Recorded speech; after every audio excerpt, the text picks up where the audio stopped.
I totally blew something. I wanted you to play that Emily Grace video right at the start. Let's go and do it now because all right, I have a little story behind this. So Okay, Emily, you start the story, I'll play it. all right, so Emily Grace, I came across her Instagram the other day, and I followed her on Instagram, and she messaged me. She goes, "Holy cow! I can't believe you just followed me. I watch your show every week. I can't wait for every episode to come out." The video she put out was hilarious, and I'm like, she's like excited. I followed her. She has like 16 or 17,000 Instagram followers, and I'm like, but she's a traditional Catholic revert, I believe, and she had a late conversion, but she's a single mom and she's looking for a little, she's trying to make ends meet and stuff. But this video made me laugh so hard. So Rob, just pop it on. It was pretty funny. I remember when I was a little girl, the first time someone told me that these two lines on your forehead are called 11s and that women get Botox to make their 11s go away. But how else is the person that just told me their pronouns supposed to know that I think they're fucking stupid without my 11s? Riddle me this. So go follow Emily on Instagram, Emily Grace on Instagram. So I just wanted to throw her a little support. So, all right. So real quick, Rob and I had we had a meeting with someone the other day that wanted to help us with our channel, and they told us that we're terrible at doing our little grift thing. Like they said we were pretty bad. We're terrible about it. But everybody, please like and subscribe. We have a locals channel that we are going to do something very big very soon. Please go join our locals. And then the other thing we wanted to talk about real quick is we have on Apple Podcasts, everybody leaves reviews, but we do something a little different with those reviews. What we want you to do is leave the most horrific review you can, but make sure you give us 5 stars. So Rob, pull a couple of the funny ones up. Like, it doesn't have to just be bad. It has to be funny. But you could trash us on the review as long as you give us 5 stars. Like, there's some funny ones. Why don't you introduce our guest while I pull these up? Okay, so and then the other thing is, or just keep going. How Keith and I first started to interact was I came across a video of Keith talking about Sola Scriptura. And that next night, me and Rob were on air, and we put a clip up. And I said, the argument for Sola Scriptura you've never heard. And in it, when you played the video, it was just me saying, why do all these Catholics watch videos about Sola Scriptura? And they all have 60,000 views, and I don't understand it. And Keith saw the video, and he goes, I'm like, okay, well, yours is the video that I saw. So that was mine and Keith's first interaction. And since then, we've gotten to know each other a little bit. I spent the entire day today, and really this whole past couple of days, just checking out your channel, Keith. I like to get to know the person I'm about to interview. And I listened to your conversion story today, and I was literally in tears, man. You have a beautiful conversion story. Dude, thank you so much. I appreciate that. Yeah, so like a little bit of the conversation you and I have been having is just like, I feel like the trad world and the faithful Catholic, maybe a little more leaning Novus Ordo or more, I just feel like those two worlds don't talk much. And I assumed you were in that world, and then you started talking like, no, I go to the traditional Latin Mass. You're actually bringing a friend into the traditional Mass next week, right? You're bringing your yeah, he's a Reformed pastor. Oh, wow. And it's going to be his first time going, right? Yeah, he was, I've been friends with this guy for 30 years, and when I became Catholic, he was like one of the people I was terrified to tell, because we've been like brothers in the faith for all these years, and he's way smarter than I am about the Bible and about theology. And I remember when he became a Calvinist, and I was like, what is up with this guy? And he started just kind of asking me questions about the faith and things. And I thought he was sort of like trolling me, like preparing me to destroy me. And he was like, I'm really interested in what you're doing. I watched your videos. And I said, you should just come to Mass with me sometime. So he's like, I'll be there. So he drove a couple hours. We went to a daily Mass at a Novus Ordo at our daily Mass, and he had never been to Mass before. And we had a great conversation, introduced him to our priest, and then, found out they're all still talking. Well, then he's like, hey, I know you go to the Latin Mass. I'm like, yeah. He's like, I'd like to come to that. So he's coming with me next Wednesday for the Feast of the Assumption. He's coming to our TLM, and he's bringing another Reformed pastor friend with him. That's so crazy. How did he even hear about a traditional Latin mass? Is it from your channel? Probably, yeah. Man, it's so funny. Like, but really, me and you were talking. Just like we kind of want everybody to like lower the tempo. So we have Trent Horn coming on Tuesday, and I think Trent's probably fits that bill a little bit more than you. Where Trent's he doesn't go to the Novus Ordo. Oh no! Oh my god! He's Eastern Rite. He's right? the Eastern Rite Catholic. Oh, he's Eastern Rite. Okay, Yeah. but even still, he's very much in that world. And Maybe I feel he like does go, but I know he's Yeah. and I go to the Novus Ordo for like my daily mass. But I go, Yeah. So I'm sorry. Go ahead.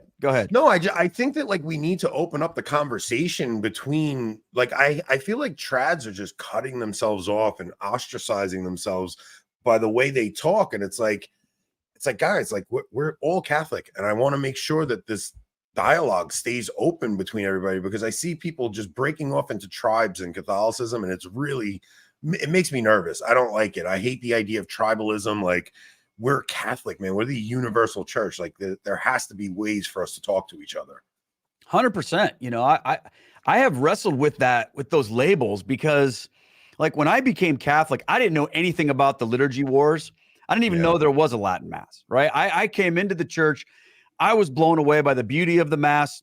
I go to an amazing parish that has a very reverent Novus Ordo, and I didn't even know that there was anything other than that, to be honest with you. And when I attended my first Latin mass, the only reason why I did was because my wife had gone, based on the schedule. I was traveling and she had to go early in the morning, and ours was at 7 a.m. So she went, and then I was talking to her later. She's like, "Oh, I went to the Latin mass." And I'm like, "Okay, well, what's that like?" She's like, "It was incredible. I think you would really like it." I'm like, "Okay, let's give it a try." And like within 30 seconds of walking into the church, I was like, "Whoa, there's a different vibe here." And I was never like a guy who hated the Novus Ordo. I do hate the goofy hymns, and I hate like lame folk music in church, stuff like, which our church doesn't really do that, but I'm not that guy. So when I mean, to me, it's either got to be like Gregorian chant or like, extreme death metal. Then I'm into that. Right? That's so funny. So like, I'm totally like extremes on either way. So Rob's that way as soon as the Gregorian chant comes on, I was just like, wow. And boom, right from there is when we were just like, okay, we love this. And then at adoration one night, my wife and I, we just grabbed the red book that was available that has all, the missal. And we started reading, because I didn't want to miss anything. So I wasn't really like reading the missal. I was just watching and trying to participate what I could and learn. But then one night we just started reading the missal together, and it was like, whoa, this, what is happening here is so incredible. And I just fell in love with it, to be honest with you.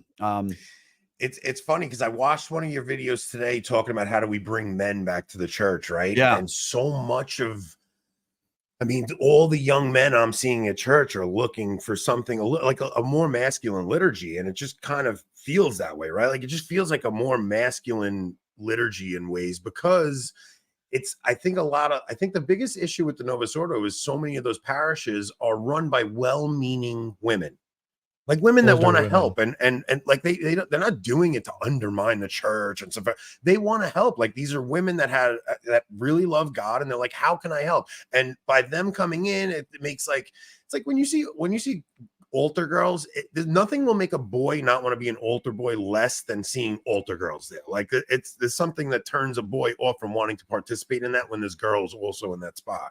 Well, I think, you're kind of talking like what are some of the things I said in that video. And here's why I love the traditional Latin mass in this context of talking about how to attract men. And it isn't that we've said, hey, or the Latin mass said, hey, we've got to make a masculine liturgy. It's the fact that traditional liturgy transcends gender and masculine or feminine. It's just pure. And it doesn't import those things from the culture that tend to be more feminine or masculine. Because I've been also in those situations where when I was a Protestant, where, I mean, we had different rules back then. So we could say things like, hey, I want to have a more masculine worship environment. And I went to a church one time for their men's conference where they had a Dodge Viper up on the stage.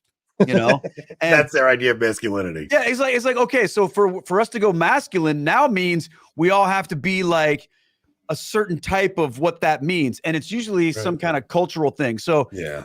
so we tend to, okay, we're gonna be masculine. So now we have to be hard and tough, and everybody has to have beards and guns and all and hunt and all that, which is all stuff I like, right? But there's a lot of men out there. Like if you think about like some of the traditional guys that you see on Twitter or on social media that are traditional Catholics, they're not all like those, you know, masculine men like that. A lot of them are like super intellectual theology nerds. Yeah. But they would never feel comfortable in a anything that looked remotely feminine. So we don't have to pigeonhole people into these categories. We just have to worship God in purity and spirit and truth with the liturgy that has been given to us before all this cultural masculine feminine stuff, and then we're golden. We just got to stick with that. Yeah. So, all right. So I want to go back to your conversion story, but Rob, read a couple of the, just to give people an idea of what we want to do with the Apple reviews, because we want to try to get 5-star reviews, but we want you guys to see what people were doing. So 3 of them are actually like legitimate and genuine. Like they really do like us actually. Yeah. But they're not fun. So we'll skip those. So custody of the eyes. How about custody of the ears after listening to this hot garbage? Worse, watch the show on YouTube and you have to do both. Do yourself a favor and don't waste your time. 5 stars. 5 stars. That's like, that's what we're looking for, guys, because the 5 stars will get you boosted in the algorithm, but you can trash us. Next one is Trainwreck, right? Yeah. I don't even know why I watch this. It's just the knockoff Pints with Aquinas. They spend half their time harassing Catholic celebs to come on what is a sorry excuse of a trivia show. That's an old one because we haven't done trivia for a while. Yeah, we're bringing trivia back. So that's basically great. That's basically what we want you guys to do. We want you to go in there, say something to trash us, be funny about it, but just make sure you leave 5 stars. And the famous Susan from the parish council. Yeah, all right. So rigid, but with good music. Okay, so our trivia show, I always opened with the cheesiest Novus Ordo song. Like we would play Gather Us In, or we would, just to drive people nuts, we would always play one of those horrible hymns. So this is Susan from the parish council, rigid but with good music taste. These strapping young men are in schism with the new springtime of Vatican II.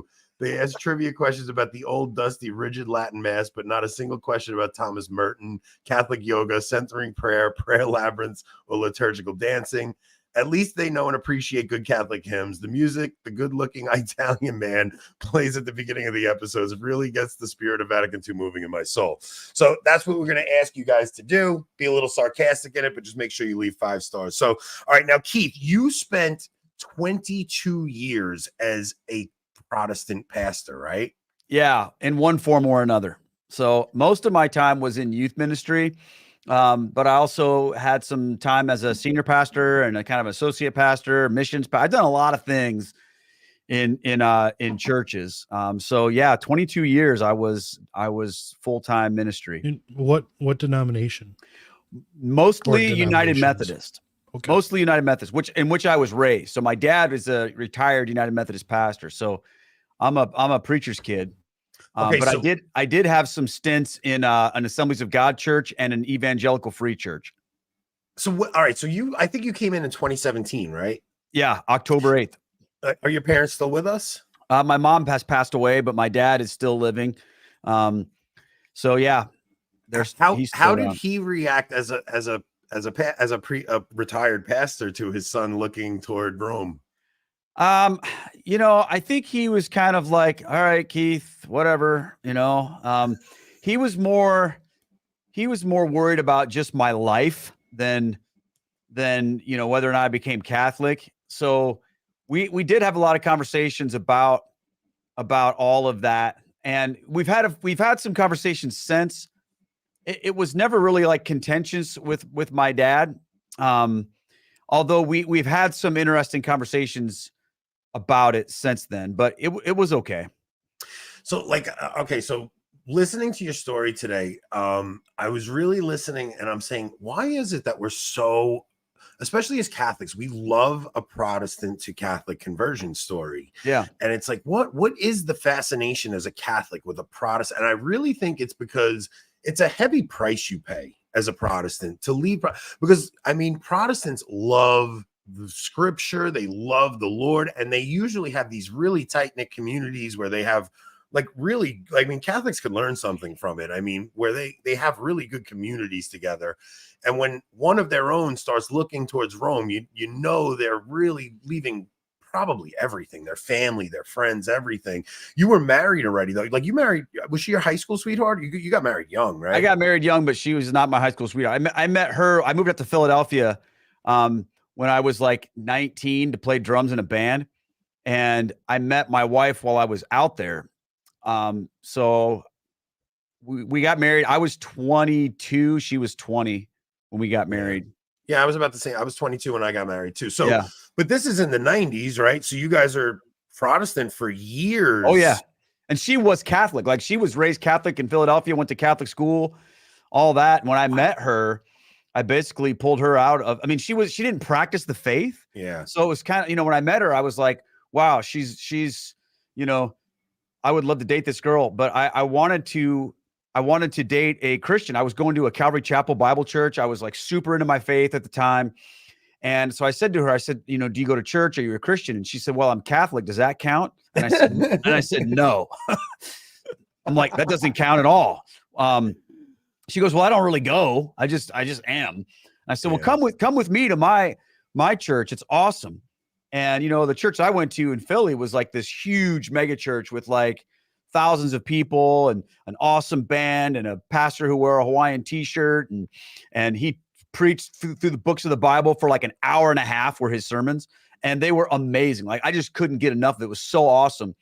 And the first night she was there, she looks at me and she was like, this is incredible. I've been missing this my whole life. Thank you for bringing me here. I've never heard this before. And I was like, sweet, So then I became a pastor, a youth pastor, and moved back to Iowa, where I'm from. And I talked her into joining me, and we got married, and so we started our ministry together. But she had that baggage from being Catholic, and so I was like, forget that. So you actually, this was your career though, right? Like, you didn't have you didn't have another career. Like, you had a ministry, and you provided for your family through Protestant ministry. Yeah, absolutely. Oh, wow. It's amazing how you can see like a woman really will follow her husband's, especially if it's a godly man and he has integrity and stuff. Like, a woman will naturally follow a good man, and she followed you there. So, okay. So now this is, I mean, you guys were married, what, like 96, you said? We got married in 96. Correct.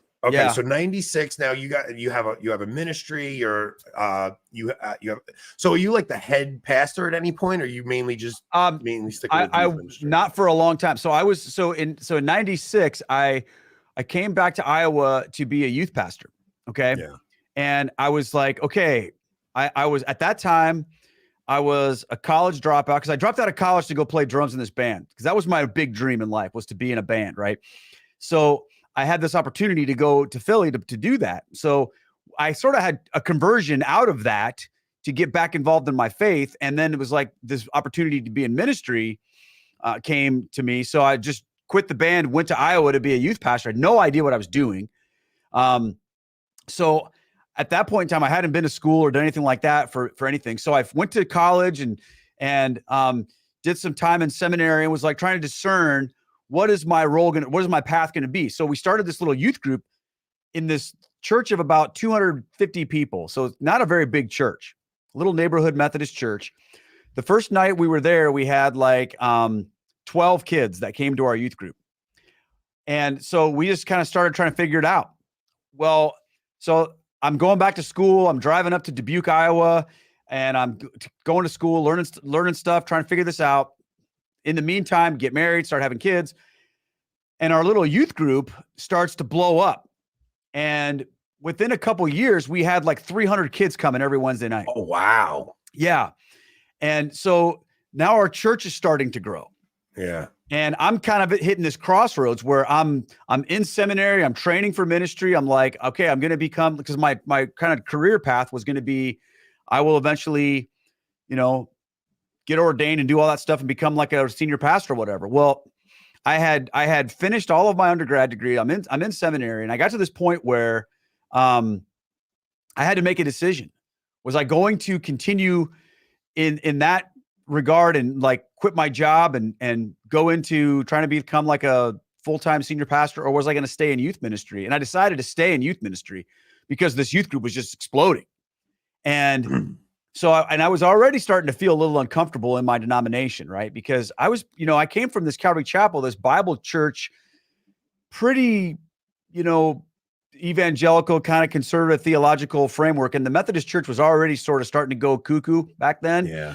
So I was already sort of a renegade in that world, along with my senior pastor, who's to this day still my best friend, right? And we were sort of like on the outside of all that denominational craziness, but meanwhile, our church is blowing up. Yeah. So I didn't become like an actual senior pastor until I left that church. And then that was kind of later. So I kind of floated around from different things. And then I went back into youth ministry at the last job I was in the Methodist Church, and associate pastor type stuff before I became Catholic. So I know it's kind of like boring stuff for people, but No, it's not. the status is kind of weird, So like, all right. So you're getting into like the 2000. When do you start feeling like, what even piques your interest to Catholicism? Like, what even like draws you towards it? Well, right around 99, maybe even earlier, around 97, 98. As my youth group starting to grow, I was looking for a logo for my youth ministry. And, but this is before the internet's really a thing. This is before websites are a thing. I look in the yellow pages and I find a designer. I call up because I didn't want to have like a 7th grader do my logo, right? Yeah. And because we were going to be legit, man. We needed like stickers and t-shirts, man. We were going to be like cool. Just like us. Exactly. So I called this guy, and he was a designer. And when I talked to him on the phone, I just felt like, okay, this guy, I could tell he had a lot of energy, and he was fired up. His name's Devin Schott. And so he invited me over to his house. He said, hey, I'll help you out with your youth ministry stuff. Come over to my house and I'll show you some ideas. So I remember it was like my anniversary. I think it was my 1st or 2nd wedding anniversary. I told my wife and stuff, I'll be back in about 20 minutes. I just got to go over to this guy's house, look at these logos, and we'll hang out.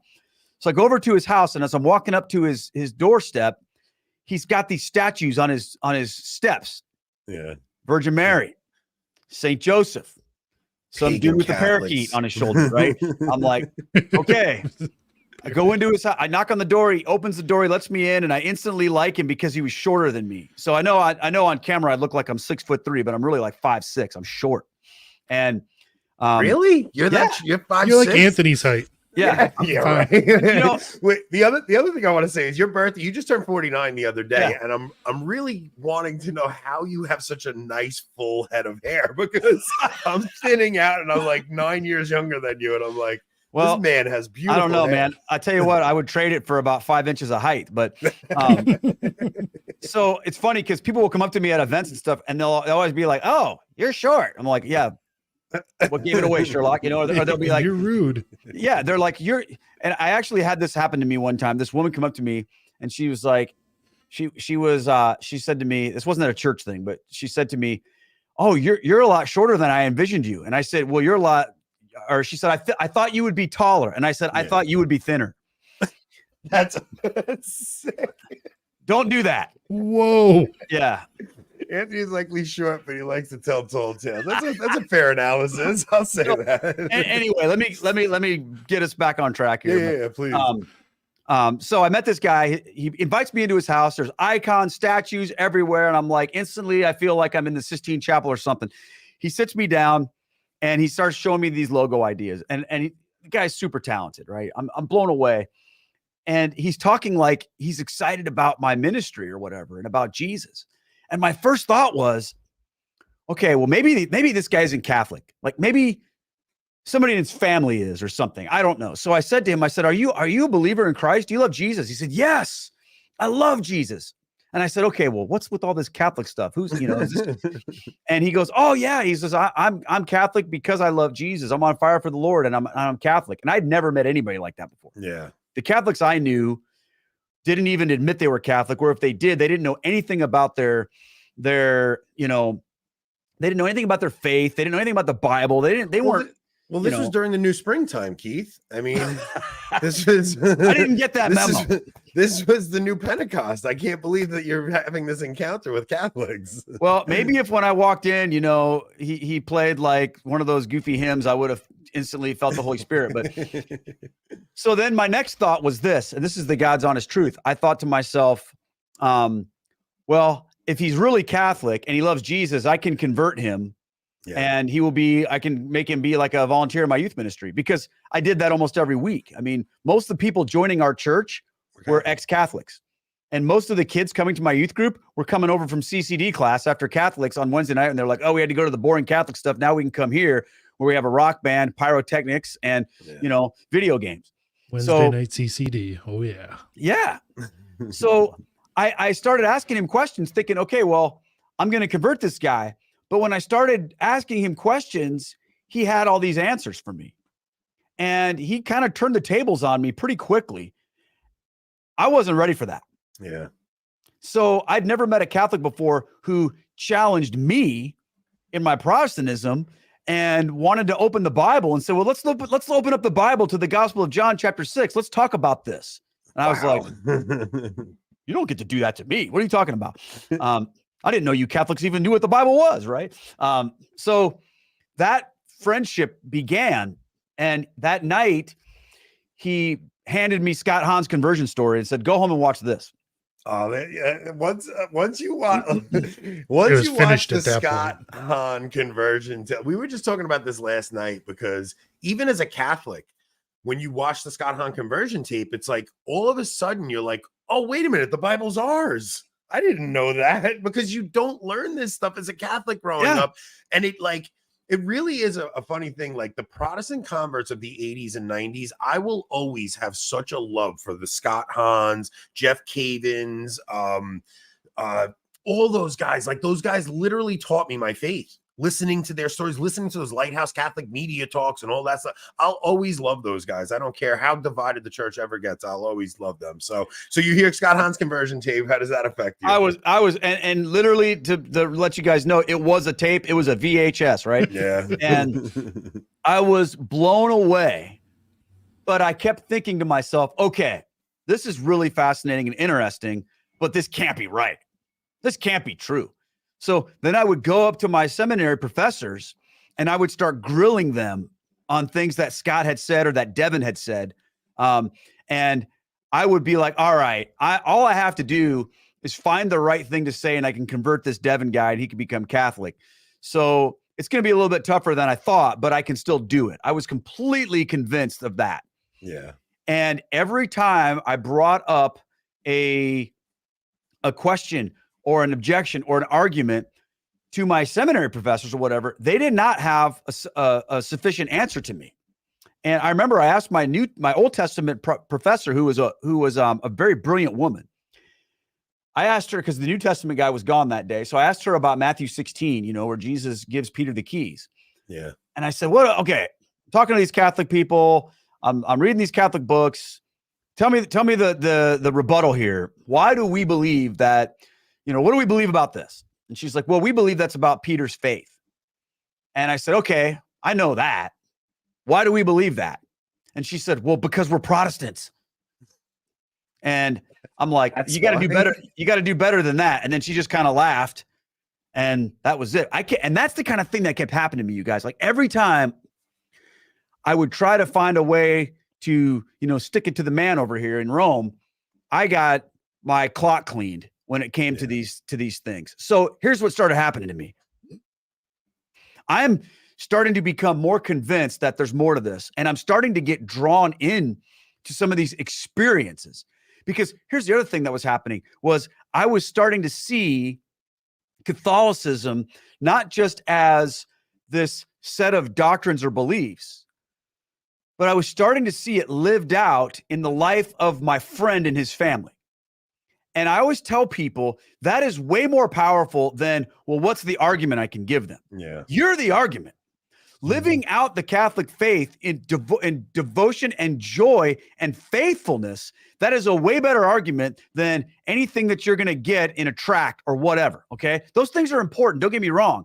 But for every talking point that we have as Catholics, James White has a counterpoint, okay? Yeah. And guys like him. But what nobody has a counterpoint for is the spirituality and the experience of seeing the Catholic faith lived out to its fullest. Nothing, and I'm convinced of this because I've been in both places, nothing in Protestantism can touch that. That's why I'm so big on telling Catholics, look, just be Catholic. Don't apologize. Don't be medium. Be full in. Be passionate. Be excited. That's how you become an apologist and an evangelist. But we're like so lame with this. It makes me crazy. So I married a Protestant. My wife was Lutheran when we got married, and my brother-in-law and my sister-in-law are Lutheran, and they've seen how I'm raising my family, and they've been asking all these questions for the past few months. And my brother-in-law finally got to a point where he was like, hey, like every time we're together, we're always around other people. Is there any way like we could I want to learn some of this stuff. So we're doing a trip next weekend, just my family and his family, and me and him. Like when I tell you, he has like such a surface level understanding of the Christian story, and I'm going away with them because he really sees the way I'm raising my family, thinks it's beautiful, and he wants to be able to hand it on to his kids, and he doesn't even know how to teach his kids the basics. Like they don't even know the Our Father, nothing. So we're going to go on a trip together, the two families, and I'm going to finally get a chance to really sit down with him and just kind of explain some things to him. And you're 100% right. Like the witness of you raising your family Catholic and actually making the sign of the cross at a restaurant and saying saying grace before dinner, those little things really do have a big effect. Oh, they absolutely do. So I was starting to see this happen. He would invite me to stuff. I remember once he took me to hear Tim Staples give a talk, right? This was 1999 or something like that. And Tim was like super fiery, and I related to that. Well, then he invites me to go meet this guy for lunch one day. And I'm like, okay. So we go into this restaurant, and this guy who's much bigger than me, which isn't saying much, but he's kind of a bigger dude. He comes in, and we're sitting down at this Chinese restaurant. He makes the sign of the cross. I'm like, all right, I'm outnumbered here. And then he says to me, Keith, my daughter goes to your youth group on Wednesday nights. And now I'm thinking, oh, great. He brought me here to chastise me for corrupting his Catholic daughter with my, irreverent Protestant youth ministry. And then he said to me, and I just want to thank you because she comes home on Wednesday nights from your youth group so fired up about her faith, so fired up about the Bible. We haven't been able to get her to really care about her faith in any way that we've seen since she's been going to your church. So he said, I just want to thank you. And as part of my gratitude, I would like to invite you on an all expenses paid trip with a group of us, and Devin's coming too. And we're going to go to Rome, and we're going to go to a place called Medjugorje. Wow. So wait, what year is this? Probably 2001, maybe. Okay. Something like that. We're going to get into Medjugorje a little because I have such a deep connection with Medjugorje too. And I know it's a controversial topic. Everybody just chill out. Let us get into it a little. You have to understand that God works in ways that is outside of the box that you think he's going to work in. So I want to hear about this Medjugorje trip. Well, your 5-star reviews are getting lit up right now. Look, it's that hot button issue that people always like Medjugorje is bad. Well, I didn't know anything about Medjugorje. Yeah, right. So you're a Protestant and you get invited there. So I want to hear about your experience there. So I got on this bus with a bunch of Catholics. There was like 30 people going on this pilgrimage, and a priest, and then me. And oh, hey, Linda, how's Linda doing? I know Linda Hernandez. She's awesome. And I learned two things on that trip about Catholics. Number one, Catholics love to party. I'd never seen anybody have that much fun on a church trip before as I had with this group of people. They were having the time of their lives. It was so funny. And I also learned that Catholics love to pray. And this is, again, where I saw that experience of the Catholic faith lived out. In Medjugorje, I mean, you're going to see, whatever you think about the apparitions or whatever over Medjugorje, you are going to see some on fire Catholics loving Jesus and loving them some Mary and praying. You're going to see it 24/7. It's in your face. And that really like impacted me because I'd never seen anything like that, especially revolved around Catholicism. Just the way that people were so excited to pray and to learn and to practice their faith, and how devoted they were and how united they were was so beautiful. And I got I mean, home from that you're trip. there. You're Yeah. there on a pilgrimage, right? So Yeah. you're going and you're doing very Catholic things, like I was. whether the apparitions are legit or not.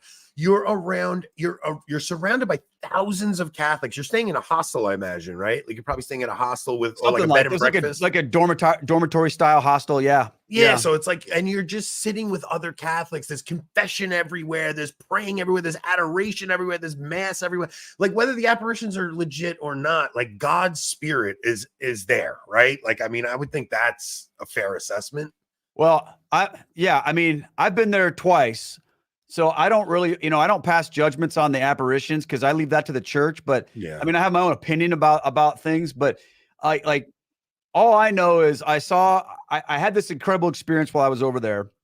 And when I came back, I was like, okay, I'm not really sure what to do with this. I got to remember at this point in time, my wife did not go with me on this. So your wife doesn't go with you. You go alone. Right. So wait, are you telling your wife any of these experiences you're having, or are you just keeping this from her? This is very important that you understand what was going on because this comes into play. She had no idea that I was having my heart softened to Catholicism. She just thought I was kind of, trying to evangelize my friend Devin and, was just devoted to my youth ministry. So, but what was happening, because I was terrified that what if I, fall in love with Catholicism? What am I going to do? Because you got to remember at this time, I'm like mid-20s. I've got 3 little kids. I've got a rock and roll youth group that's blowing up. I'm pretty full of myself at this point in my life when it comes to ministry, right? I had a lot of people telling me how amazing I was and telling me how, I was going to be this big time pastor someday. And I was the next rock star. I was a rock star, Yeah. There was a lot of that going on. So I had a lot of pride around what I was doing. Yeah. But at the same time, in my heart, there were these cracks that were happening with regard to Catholicism. And I remember we were really big into church camp and we were having our church camp, I think the next summer. And one of the pastors that was there, we were having our worship service and he was getting ready to do communion. And he came to the point in the communion service where he was kind of walking through the liturgy part. And he said, and Jesus took bread and he gave it to his disciples and he said, "This represents my body." And I think at that time he was like literally holding like a cup of grape soda and a Doritos, and or something. I don't know. But I mean, this is at a church camp. All you guys freaking out about World Youth Day, you got nothing on Protestant church camp communion. Okay. Yeah. So, I mean, extremely, extremely not Catholic. Okay. And the Holy Spirit just blasted me in that moment. And I felt the Lord just speak to me and saying, "Keith, that's not what I said." And I walked out of there and I just lost it. I was crying. Yeah. And I called my friend Devin on the phone. And I was like, "Dude, this is after Medjugorje." Yes. This is like after. So you're in Medjugorje. You see adoration going on. You probably sat before the Blessed Sacrament. Oh, I did 100%. 100%. So okay. So okay. All right. That's crazy. Okay. I mean, so when I was in Medjugorje, the first, I saw some of the miracles that happen over there. I don't like stare at the sun when I'm over there. I think that's kind of dumb. But I saw the statue that has the tears coming out of the knee. It weeps. Yeah. I literally saw that. I stood in front of that for hours. And I'm like, I don't believe this. What's going on? My dad's rosary turned gold. So he had a rosary from when he was a kid with silver links. He went there. His rosary turned gold. Some of the pictures they took of the clouds, you see Jesus's face. Now things are happening there. It's an experience. That's all. So I mean, anyway, so I had this. So I call him and I'm like, I think God's calling me to become Catholic, and I'm terrified. Yeah. And I was preparing for him to be like, I knew it. I was right. You're wrong. Because we used to get in fights. We would come to blows with each other. There was one point in Medjugorje we were getting in a fight. We were nose to nose. The cops came and had to pull us apart. I mean, we were two prideful idiots. Yeah. But also being men, and you're allowed to do that as men and spar a little bit and still love each other. We were. And we want to meet him. I want to talk to him. That's so funny. You listen to those Lighthouse DVDs or talks. He has a very popular one. I'll connect you with Devin. He's amazing. He'll blow your mind. I want to talk. I want to talk to him. So in the 50 feet from where I was standing to back up to the camp lodge, after I had just bawled my eyes out to my friend Devin and told him that I was feeling called to become Catholic, I'm walking back up to the campground, to the lodge. And I walk inside, and all these kids are in there having a worship service. Mm-hmm. And there's my wife with my little baby girl daughter, who was like 4 at the time. And I had, my other son who was like 3, and then our son in a stroller. And there's my beautiful wife just singing songs and worshiping. And it was like this voice in my head said, "You're really going to blow all this up to become Catholic? You're going to destroy your family? And look at all these kids in this room that look to you as their spiritual leader. You're going to abandon them." And that's a real thing, right? It's almost like it's like I'm being selfish by abandoning these kids. Those kids depend on you, and you've lit how many hearts on fire for Jesus. You have Catholics coming over and saying thank you. Yeah. So like I really felt like it was the voice of the devil saying, "Keith, you can't do that. What else are you going to do with your life? You have no other skills. You won't, I wasn't a rich man at all, but I was like, how am I going to provide for my family?" Like, anyway, so here's the bottom line, because I'm kind of dragging this out. I totally chickened out. Yeah. And I was like, nope, not doing this. What year was that? Like I said, 2000, 2001. Oh, is that early maybe on? 2002. Okay. Maybe no, that would probably been 2002 or 2003, I think, is when that happened. Because I think I went to Medjugorje in 2000 or 2001. So it was like a year after that, maybe 2 years. It's kind of a blur. But basically at that moment in time, I shut the door. I stopped talking to my Catholic friends. I turned around and I ran as far away from that as I possibly could. So you stopped talking to Devin? Yeah. Oh, yeah. Wow. Okay. I mean, I basically, because I was kind of embarrassed because I basically told him, "Yeah, you're right. I got to become Catholic." And then now I'm not going to do it. Yeah. So I just couldn't face him. It's kind of like Adam hiding in the garden. Like you just don't want to deal with it. It's like, I just don't want to, I don't want to face it. Like, no. I'm hiding. I'm naked, Lord. Don't look. And I will tell you guys, like the next few years after that, life got really, really dark for me. Yeah.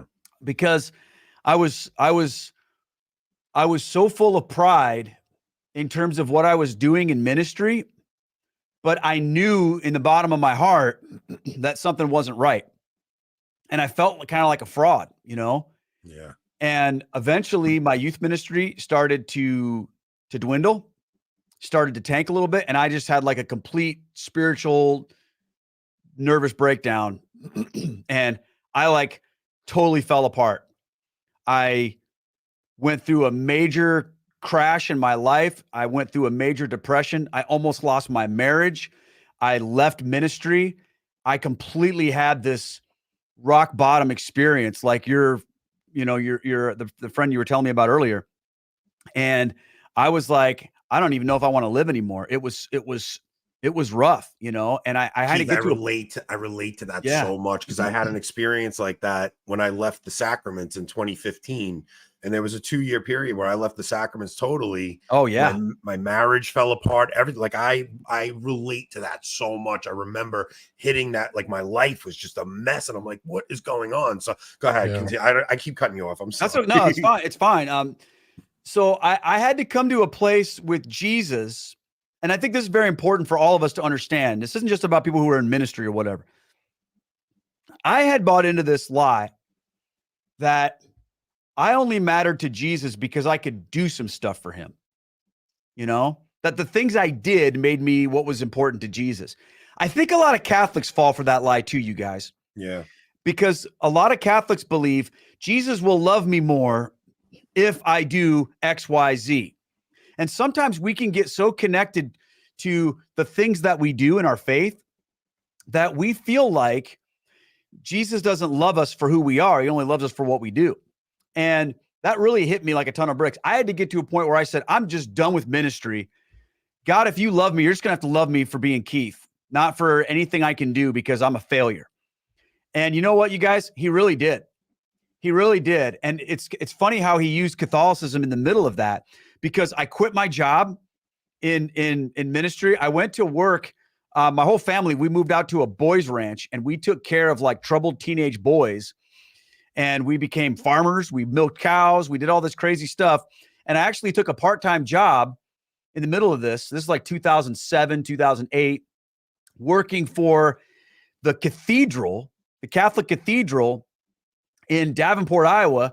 I was the assistant to the groundskeeper. And yeah, it was an accident. That wasn't Providence. I would show up at the church on the grounds of the cathedral at like 6 o'clock in the morning and just walk the grounds by myself, like cleaning up shrubs and doing yard work. And I would spend some time they had a little adoration chapel where there was perpetual adoration. Remember, I'm still at this point in time, very not Catholic. Okay. But I would like go and sit before the Blessed Sacrament in the adoration chapel. And the guy I worked for was a very strong Catholic, and he knew what he was doing. And he would encourage me and say, hey, let's talk about the Lord. And so I found like this incredible peace in this cathedral and in this church. And I started to like really have my heart softened to the Lord. I wasn't thinking about becoming Catholic. So when you left ministry, were you still praying and stuff? Like, did you still have a good relationship with Jesus? You just left ministry? Yes. It was like, Here's this is kind of a thing that can happen sometimes in ministry or stuff, right? I had to leave ministry so that I wouldn't leave Jesus. Yeah. Okay. You get burnout. It was one or the other. Yeah. It was one or the other, you guys, because I had become so convinced that, God only loved me because I had this big rock star ministry. And then when that ministry was gone, I felt like I was total worthless loser. Yeah. I felt like I was worth nothing. And so I had to get away from all of that to just find my relationship with God. And through that, my family was getting built back up. My wife and I were really growing in our faith together, because I was a terrible spiritual leader of my household, even though I was a pastor. Yeah.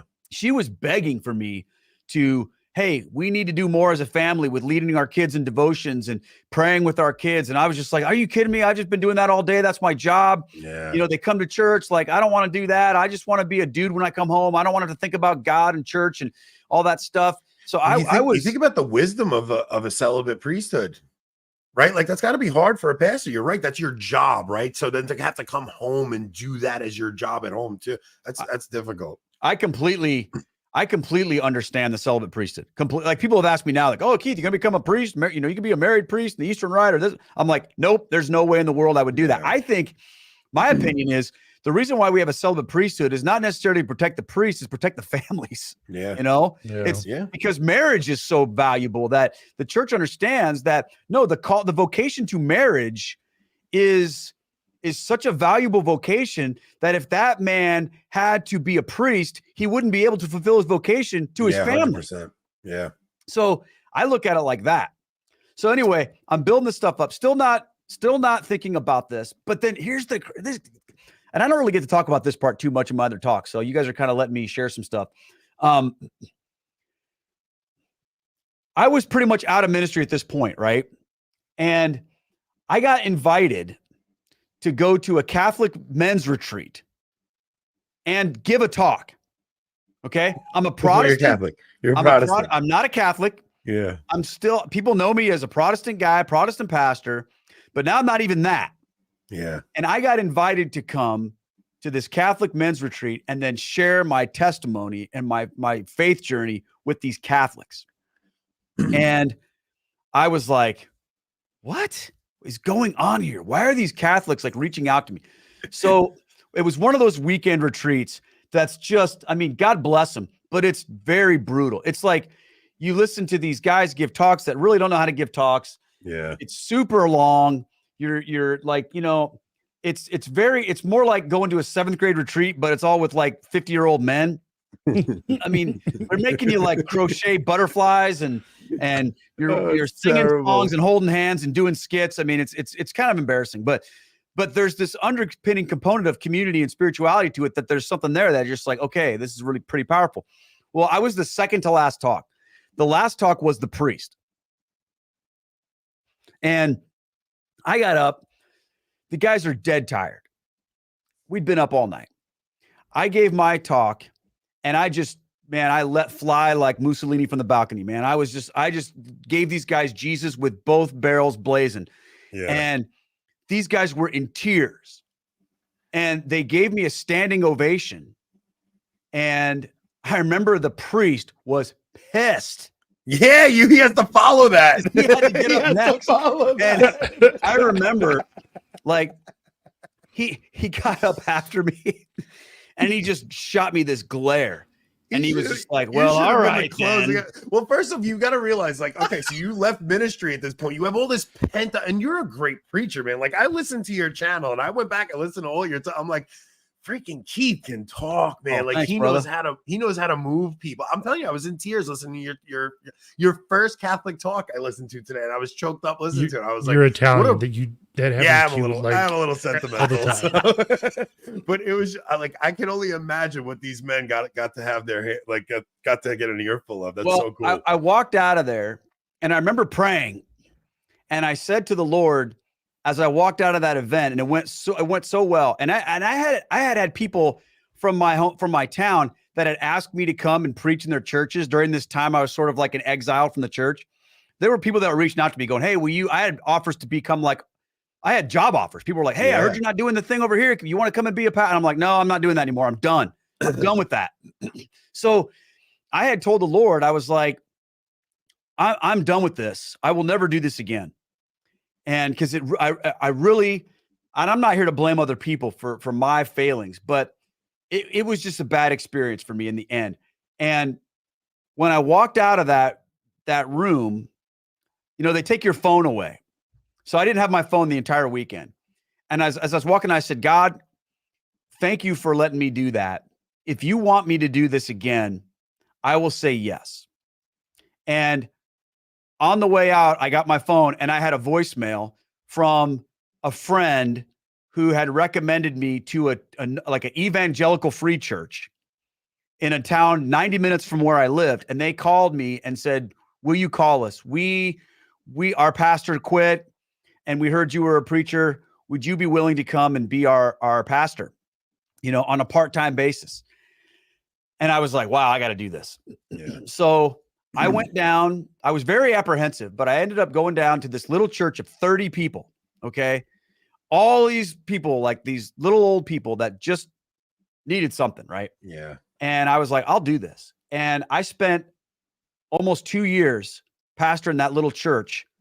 And the church grew from like 30 people to like 150 people in like the year and a half. And it was the most healing, fruitful time of ministry that I'd ever had up to that point, because I wasn't trying to be like some big rock star, grow some big mega church. And I remember telling them, I'm like, look, you guys, we're going to have two things that we do here in this church as a philosophy of ministry. We're going to teach the Bible, and we're going to be nice to each other. That's it. We're not going to have some big growth strategy. We're not going to whatever. We're just going to do this. And man, it was amazing. At the end of that time that I was there with them, then I got the call from a friend of mine who was the pastor of a big Methodist church. And he said, hey, you need to get back in the game, dude. He's like, get your butt up here. I need you. So I ended up taking a full-time job back in this big church, running big church ministry stuff again at a whole nother level of where I was. And that's what I was doing. Okay. What year is this? This is 2010. Okay.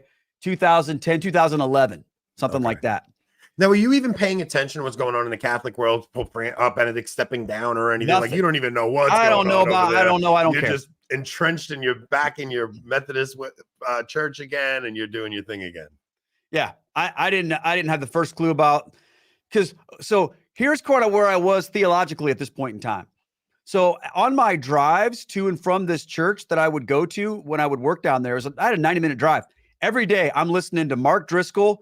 I'm listening to Tim Keller. I'm listening to Matt Chandler. I'm listening to all these these young, restless and reformed guys. I don't know if you guys know any of who these guys are. Yeah, I know all of them actually. Okay. Because I listened to them when I first came back to the faith. I came in through Protestantism. It's so weird that you're saying these names. So I was never I would have never considered myself like a reformed Calvinist dude. Okay. but all the preachers I listened to were these young, with the exception of Keller, were these young, fiery, very masculine, very in your face, kind of in your face Bible preaching dudes. That was what I was into. So Catholicism was like, the enemy. Catholicism was, that's religiosity. That's tradition. Those are the barnacles that got attached to the real faith. So when I went into the Methodist church, I brought a chip on my shoulder, right? Because I'm like, all right, I'm going to teach these Methodists real theology, real biblical, Christ-centered, gospel-centered theology. And that's what I did. And I preached these fiery sermons. Like the first Sunday that I wasn't brought there to be the preacher, you guys. I was brought there to run the youth program, the missions program, and to supervise the discipleship and the youth. So because our senior pastor was a great preacher. He was the man in this church. Yeah. The first Sunday that they let me preach to kind of introduce myself, the next day I preached this sermon, and he was looking at me weird. The next day he pulls me into his office, and no joke, he says to me, he goes, "Keith, we need to figure this out." He said, "I can't do what you do, but this church needs it." So basically, he said to me, "That's pretty humble." He's a very humble guy. He's pretty humble, right? He's a way better leader than I will ever be in ministry. He put his parish, well, not parish, but his community before his own ego. That's pretty cool. He's a very good man, and he's a very godly man, and he wants what the Lord wants. And he literally said to me, "So I need you to help me." He says, "So we're going to teach. We're going to basically rotate," which I was very flattered by that, because he's a great preacher too. Like he's an awesome preacher. So I thought to myself, okay, I got to learn the chops here, because I'm used to preaching for an hour, and these sermons have to be 25 minutes because we've got 4 services right in a row. Boom, boom, boom, boom, boom. We can't be late. Everything's got to be dialed in. So I learned a lot from him about how to say a lot in a short amount of time, which you're probably laughing your butts off right now listening to me talk. Dude, I'm loving this conversation. So keep going, man. So I start in there, and I love this church. By this time my kids are teenagers. We're established now. We've got a beautiful home. Things are going like, it's a nice job. It's a good salary. We're in a good community. We moved to this town. Like my wife, she's a professional photographer. She was able to like open up her own studio that I helped her with kind of on the weekends. What kind of photography? What does she do? Portrait photography. Portrait. So my wife does infant photo shoots, maternity shoots, things like that. My wife's a photographer also. Yeah. So my wife is a freaking world-class portrait photographer. Oh wow, that's cool. And so we started a little business together. And I was basically her lackey until I started learning how to do photography. Anyway, that comes along later, but we were in a great spot. Yeah. However, the Methodist Church was getting more and more and more out of whack. More and more. So it was getting rough in the 90s, and now it's 2011, and it's got to really be getting hectic. It was getting terrible. And my pastor was very much on the conservative side. Mm-hmm. So we were that church that was kind of the conservative church within the world of liberal denominationalism. So I felt good with him, but I was, and remember, after listening to all of this, Mark Driscoll, Matt Chandler, John Piper, Tim, all this stuff, I've got zero tolerance for, left-wing liberal Christianity. You were the rad trad of the Protestant world. 100%. You were a rad trad in the Protestant world. Well, I was the rad trad, but I had no connection to like historical Protestantism or classical theological stuff. Like our idea of classical theology was like Wayne Grudem's systematic theology. Yeah. And like I wasn't reading like the catechism of, of the Protestant reformers and all that stuff like that. I just trusted all that. So as our denomination's going even more wacky, I'm getting more and more frustrated. And I was frustrated by the fact that even though my senior pastor he's a very great leader, he's also very politically savvy, which I am not. So he's like, Keith, we got to play the long game here. We can't, and I'm just like, no, we don't. We need to stand up here. We need to break things and yell at people and hurt stuff. That's what we need to do. It sounds like you, Anthony. Yeah. And so I was feeling very frustrated in that environment. And I'm having these conversations with these liberal people and within the denomination, and it's not going well for me. And I just can't deal with it. And right around that time, my buddy Greg, who's the one who brought me to Medjugorje the first time, okay, he comes up and he says, hey, I want to take you and your wife to see a movie. I'm like, okay. So he takes us to see this movie called Apparition Hill, which is about Medjugorje. It's about Medjugorje. Yeah, I've seen it. I hadn't thought about Medjugorje since I was there 12 years earlier. Like, I didn't know anything about it. I hadn't, whatever. So we go to this movie, and I thought it was a very well done movie. It's a documentary, right? It's a documentary, yeah. But it's about that kid. He was addicted to drugs, and he went there. Is that the same one? They picked, I think, like 7 people. They take them over there and follow their experience. And some of them aren't Catholic. Some of them aren't even Christian. One guy was an atheist. And so we got to lunch afterwards, and I was confessing to my friend Greg. I said to him, I'm like, look, I'm feeling even more unsettled than I've ever been. We didn't really talk about the movie a whole lot, but I said, I'm just like, I'm not doing well, and I don't know what to do. And he said to me, you should really go talk to a Catholic priest. And I thought, all right, I can do that. And right around that same time, even that you were open to that, I don't like like that has to be a little bit of God just break, like that you would say okay to that. That's such a strange thing that you were all right with talking to a priest. Well, I didn't see. Here's the thing.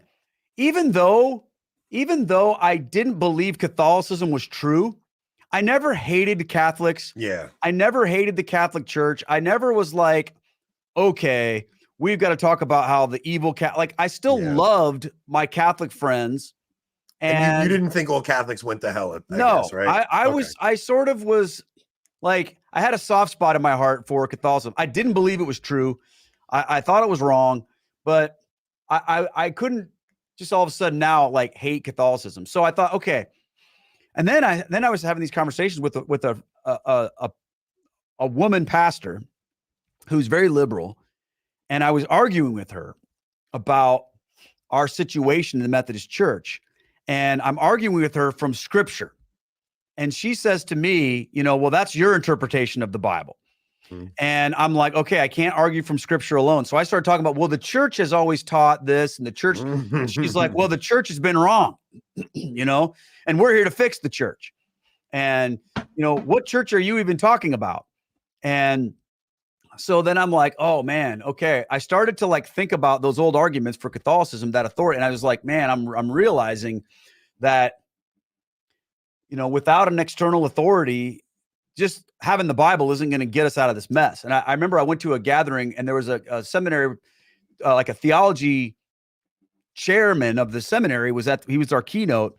And I asked him at lunch, I said, hey, without an external source of authority, I love when Kennedy Hall pops in. What are we going to do? And he goes, I said, how are we going to solve this problem if we don't have any authority outside of our own interpretation of the Bible? Because that's not working for me. And he just looks at me and he just goes, well, it sucks to be Protestant, doesn't it? Wow. And I was like, dude, wow. These freaking guys are not helping me, And so meanwhile, my friend Greg talks to a person and finds this priest in my town where I live in Cedar Rapids. And I call him up and I said, hey, I'm supposed to meet with you. He says, come down to daily mass and then we'll go out to lunch. And I'm like, all right. I hadn't been to mass in forever. Now, did you receive when you went? No, of course not. Okay, good. No, good. I wasn't. I was very respectful of Catholicism. Yeah. Like I wasn't gonna like try to like thumb my nose. Well, I didn't know if you knew enough to not like because I know a lot of Protestants that would just think nothing of it and go up. So I didn't know. Let me tell you, my friend Devin made sure I knew enough. Oh, okay, good. You better not even think about receiving, you filthy Protestant. No, he wasn't. I knew the rules. I knew the rules. Yeah. So a lot of Protestant converts have weird experiences when they go to mass. I've seen it. Mm-hmm. I had this aha moment, but it wasn't when the Eucharist was consecrated or anything like that. It was during the processional. So I'm standing there. It's Tuesday afternoon.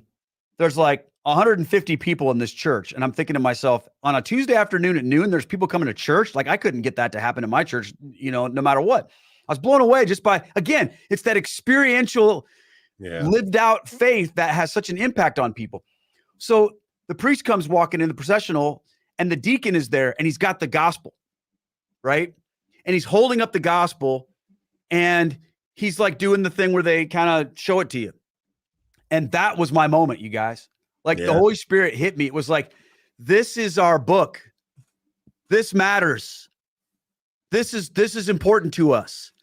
And as a guy who was struggling with the whole lack of biblical integrity in my experience, to see that, I was like, all right. I went to lunch with Father Chris. And this priest was unlike any other priest I'd ever talked to. He did not have time to screw around with me. He said to me, so why aren't you Catholic? What's your deal? And I kind of gave him the spiel. And I said, to be honest with you, I see a lot of things about Catholicism that appeal to me, but I think I would going to need a lot of time to pray about that. He goes, no, you don't. He said, you just need to make a decision. And he's like, because I had told him my whole journey with all this. So he's like, you don't need to learn anything more. You just need to make a decision. What are you going to do? And man, from that point on, I felt like I was exposed.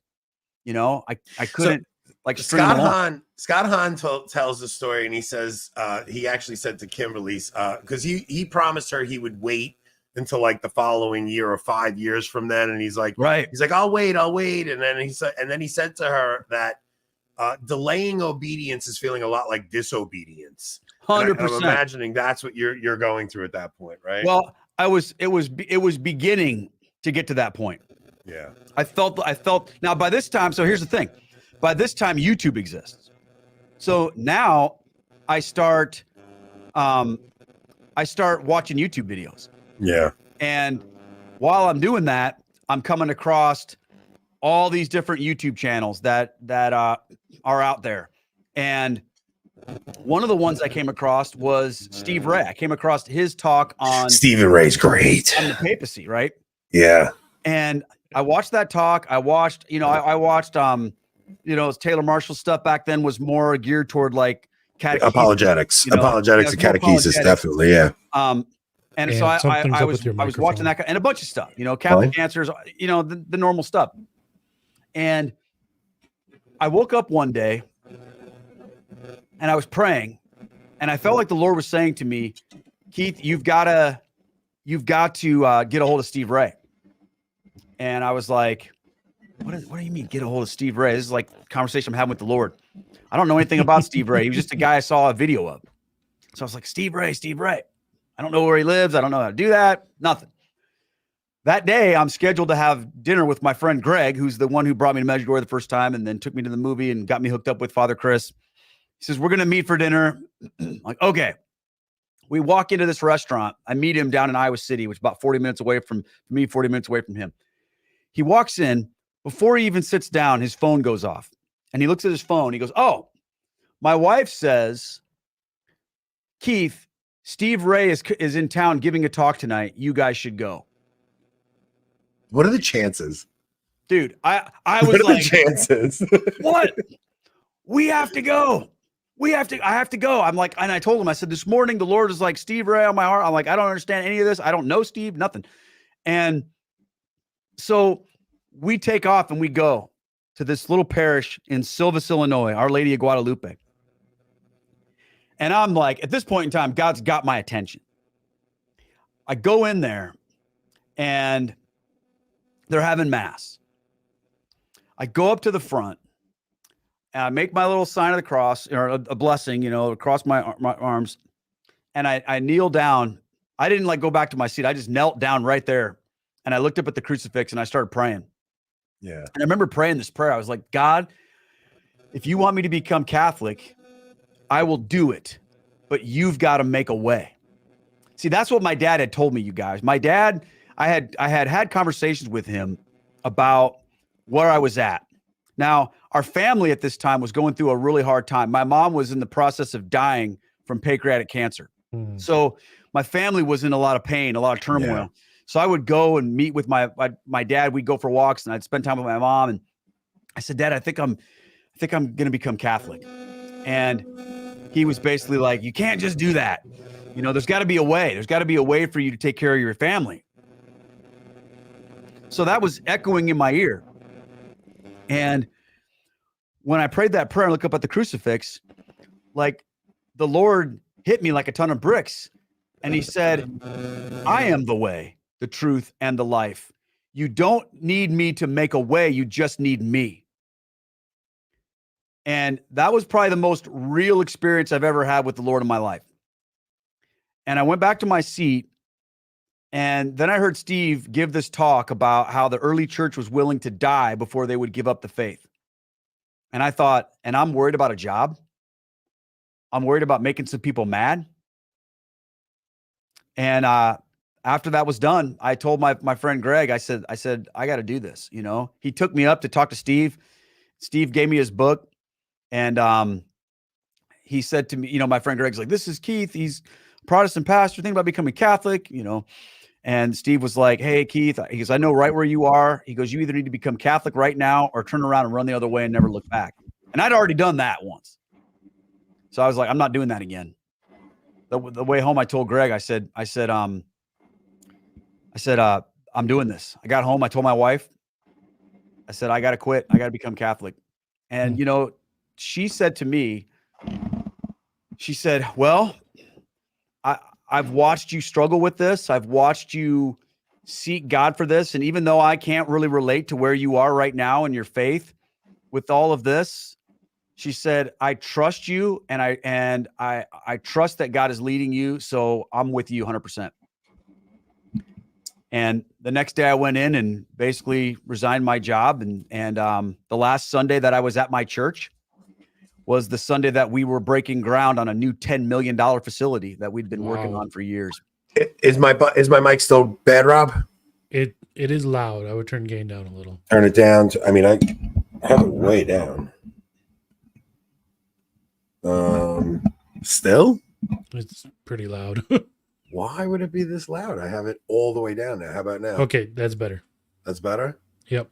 Okay. So what do you tell them? Well, I had given my senior pastor, I'd given him kind of a heads up that I was going this way.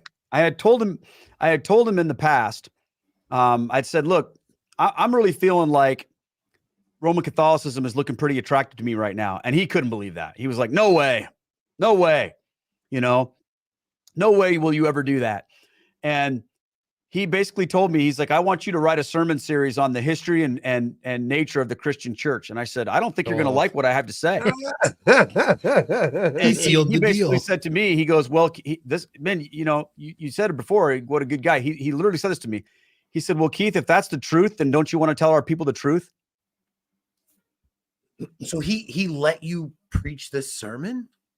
Dude, I preached a sermon on why Peter is the rock that the church is built upon, apostolic succession.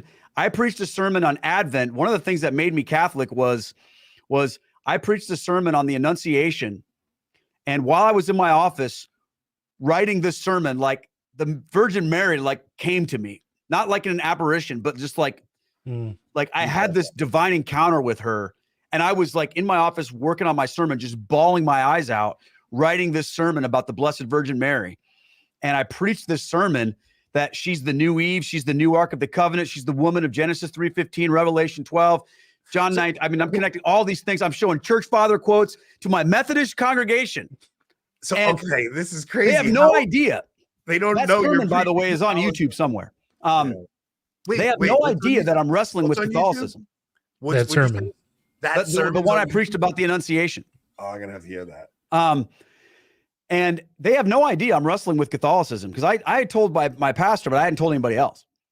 And I remember preaching that sermon on the Blessed Virgin Mary, and people ask me about it today. They're just like, did they want to like throw things at you?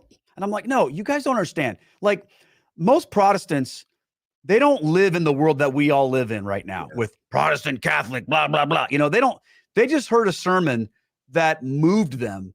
Yeah. And they said to me, like, there were people literally crying. There was a young man that came up after the service and he doesn't do this. He came up and he just fell on his knees and just started bawling. And I went down and prayed with him. And he said to me, this is the one after I preached about the Blessed Virgin Mary. He said, I have never heard anything like that before in my life. Yeah. And that whole week I had people dropping in, Keith, what was that? Like that, where did that come? Not in a bad way. So real quick, when you go back, when you were talking earlier about when you asked about Peter the Rock and people were saying, well, we just believe his faith. The thing is, Protestants just believe what their pastors teach them about scripture. So you're going into this service and you're preaching and they're just listening to their pastor give them an exegetical thesis on scripture, and they don't even know it's Catholic, so they're just listening to it and they're just probably blown away, right? So, oh man, take us through this, because I got to know if any of them came with you. I need to know. You got to know what? If any of them came with you, like, did any of them? Well, as a matter of fact, it's so funny, man. Long story short, yes. But so to get back to how he reacted, when I finally told him I'm doing this, he kind of had a heads up. When I had to write my letter to the church, my actual resignation letter to the church, my first draft was rejected because it was pretty harsh, against the Methodist Church. Yeah. And he said to me, he's like, Keith, I can't share that with people. He's like, let's do something a little bit more about you and your own faith journey and less about us and why we're crap, basically is what he said to me. And I said, that's fair. So, the way it was put to my congregation was Keith has felt this call to Roman Catholicism, and he's doing this because he loves Jesus. He's stepping out. He has no idea how he's going to live, how he's going to make money. He doesn't have a job. He doesn't know what he's going to do, but he's doing what he thinks the Lord is calling him to do. So even though this is going to be hard for us to accept because we love Keith, we have listened to his fiery sermons over the years, challenging us to follow Christ wherever he calls you. And now that's what he's doing. Unfortunately for us, it's leading him away from us, but we have to support and love him through that. Wow. So that was really the heart in which they sent that out. Now, that isn't to say that I didn't have plenty of people that were like, what the frig are you doing? Yeah. Have you lost your mind? But that was kind of where we were coming from. It was which made it really hard to leave, you guys, because I love those people. I still do. Yeah. Like, they're my friends. I probably have more Protestant friends than Catholic friends to this day. Yeah, I would imagine some of my your whole best life. friends are Protestant pastors to this day. So that's kind of how that went down, and that was 2017. My priest Father Chris, he didn't take me through RCIA. He just said, look, you and I are going to do our own thing. And when you're ready, it's time. So I said to him one day, I said, look, I think I'm pretty serious about this. I quit my job. I want to become Catholic. What do we need to do? He goes, pick a date. So we picked the random date of October 8th. He didn't make you wait for Easter. Nope. Oh, thank God bless this priest. He's amazing. I'm telling you, Father Chris Pulaski. He's been on my YouTube channel several times. He's an amazing guy. So he said, just pick a day. He goes, you're ready. So, my wife and I, we had to get our marriage conval. We had to do our marriage in the church because we got married in the Methodist church. She's Catholic. Okay, so wait, oh, back up. Your wife. What is your wife like? What's going on with your wife during this? Well, she basically was like, okay, I'm going to walk into this with you. But our kids were too old to just say to them, hey, guess what? You're all Catholic now. Yeah. So how old are they? Like what age at is the time? They were like 15, 17, and 18. So they had confirmation choose age to do it. Yeah, and they were very involved in the Methodist Church. They were like, they were in the band. They, my daughter was a missionary to Haiti. All this. I mean, like, 18 is an adult. Yeah, 18 is an adult. Like that, you have to make this decision as an adult. Yeah. So my wife said, "I will come with you," but I'm telling you guys, it was hard. Like, we went through all the stuff. October 8th comes. I'm received into the Catholic Church. I kind of teased her. I'm like, this is bullcrap. I got to go through all this stuff. You just have to go to confession one time. She's Catholic already. Yeah. She's raised Puerto Rican. That's so crazy. Yeah. So, but that was really hard for her because she had a traumatic experience happen to her when she was a little girl in confession. Yeah. So she had a lot of baggage around that. So the first year of our Catholic experience, she would cry every day at Mass and then be like super angry at me the whole rest of the day. Because our kids had decided they didn't want to become Catholic. Yeah. Like they were so used to the way we did things in Protestant world, and they weren't part of my whole journey. So they were just like, Dad, we don't get this. It doesn't relate to us. Do we have to do this? And I finally was like, no, you guys don't have to do that. So anyway, October 8th comes. I got to share one more thing about this. It's the random day on the calendar. I go up, I make my confirmation, receive my first sacrament, go back, stand there. It's time to pass the peace. This is pre-2020, so we're still doing that in the church at that point in time. And I'm in the front row, and I feel a tap on my shoulder when it's time to pass the peace. I turn around. Steve Ray is standing there. No way. And he goes, welcome home, brother. You'll never look back. He had no idea I was the guy that was with him, you know, before in Illinois. Yeah. He just happened to be at that church giving a talk in that town and happened to be at that mass and saw a guy was joining the Catholic Church and came up and shook my hand. I was just like, dude, that's a miracle. Have you spoken to him about all Oh this? yeah. Like, He's been on my podcast a couple times. Okay. I've talked with Steve about it, you know. I still don't know that he really remembers all that, but no, probably not. But was, it was a little miracle. Look, you see like God, the little things God does, right? To give you confirmation, to let you know his hand was in everything. I'm telling you, even listening to your story, like Keith, you're making my heart bubble up a little. Like there's something so beautiful about hearing these conversion stories. Okay, see, guys, I told you you'd get to see him cry. Oh, I'm not crying yet. So you get received into the church. Now, what is the process from there to decide career and become Yeah. So like, when do you start your YouTube channel? Like, what happens from here? That was the furthest thing from my mind. So what I was thinking about was, you know, Father Chris pulled me aside one day and he said, I need to talk to you about something. And I was like, what is that?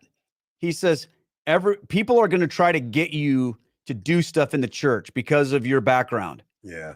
He says, don't do it. He said, give yourself 1 year. Yeah. He said, just be Catholic, Keith.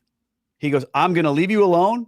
Not like leave me alone personally, but he goes, I'm not going to ask you to do anything. Yeah. He goes, just keep a low profile and just experience being Catholic. You've had a long journey to get here. Now you just need to experience Catholic and you need to rest. And because there's a totally different culture that you're coming from. Protestant culture is so different from Catholic culture, right? So it's like, you got to learn when to make the sign of the cross, when to kneel, when to genuflect, there's such a beautiful thing about being Catholic, learning the prayers for grace, like you really did need that time to just kind of soak it all in.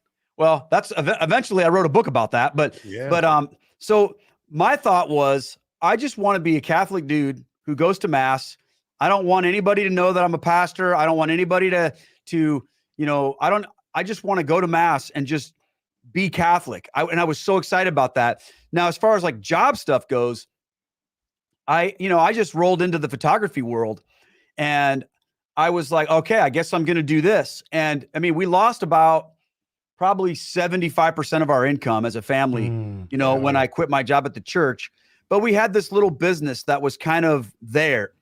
And when I went into it full time, we really my wife and I, we just said, okay, we got to double down and work really hard. And we grew that thing and we grew our business. It was a big business at one point in time. So I was just working my butt off, learning how to be a photographer. And eventually, that became just what we did. So we never got rich doing it. We never got back to where we were with the two incomes, but we made enough to survive. And that was, and we were together, and that was the cool thing. And I was a Catholic, and I was so excited about being Catholic. And so just loving life, being Catholic. And meanwhile, my wife is struggling. Yeah. She's having such a tough time, you guys, because our family is now divided. My kids don't come to church with us. She's going to mass. She doesn't get it. She goes there and she's going through the motions, but her heart and her head. Yes, she did it for me. She didn't do it because she wanted to become Catholic. What a good wife you have, Keith. Oh, dude, I'm telling you. So she's on her own journey and it's rough. And I don't know what to do to help her. I don't know what to do. I'm just trying. So we would start to have these conversations and couple things were happening. She was starting to sort of ask questions about the Mass and different things and relate things to her childhood. And little things were starting to kind of click a little bit. But then she would also say, Keith, this is ridiculous. Why aren't you doing anything? You're wasting yourself. Why aren't you doing it? And I'm like, nope, that's done. She's like, this isn't going to work. This is who you are. You're supposed to be telling people about Jesus. And I was telling people about Jesus in my photography world. I was used to take my photography sessions. We'd be talking about Christ. We'd be leading people to Jesus and sharing the faith with people. And I'm doing that. What are you talking about? She's like, no, there's something more for you. There's something more. And I'm just like, get out of here with that. So then my friend Greg, said to me and Estelle one day. This is the one that took you to Medjugorje. Yep. Okay. He said, guess what, guys? He said, I want to go to Medjugorje again, and I want you guys to come with. So he paid for us to go to Medjugorje, my wife and I, now as Catholics. Talk about God providing. When I got there, the day we arrived was October 8th, 2018. I'm like, oh, this is interesting. This is my 1-year anniversary of being Catholic. And now I'm back in Medjugorje as a Catholic. This is going to be a little bit different experience. Mm-hmm. And it was a great experience. The last night that we were there, though, I could tell something was going on with my wife. Okay. She was just really unsettled. And we were at adoration. We were praying. It was amazing. And then we go over to Victor's for pizza afterwards, which is kind of right across the deal. And my wife asked Greg, she said, hey, what time do confessions get over? And he's like 10 o'clock at night. And it was like 9:45. And he's like, you'll never get in now. She's like, okay, well, I think I should walk over there. So what was happening was God was reaching out to my wife saying, you need to go to confession. Yeah. And she was like, I don't want to. So she was kind of like holding out to the last minute. Hopefully she'll go over there and there won't be anybody there. Then she can at least say she tried. We walk over there. I said, I'll walk over there with you. She's like, okay. There was one priest left and he was an English speaking priest. She walks up to him and he literally says to her, I've been waiting for you. And I'm like, the confessions are outdoors.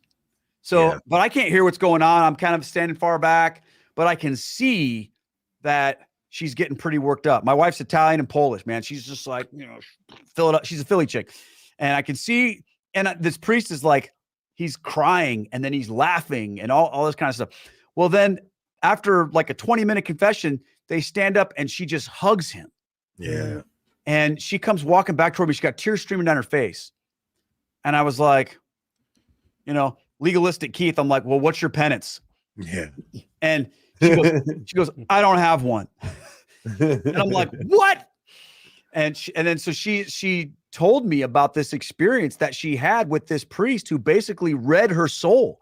And he told her exactly what she was dealing with and what she was struggling with.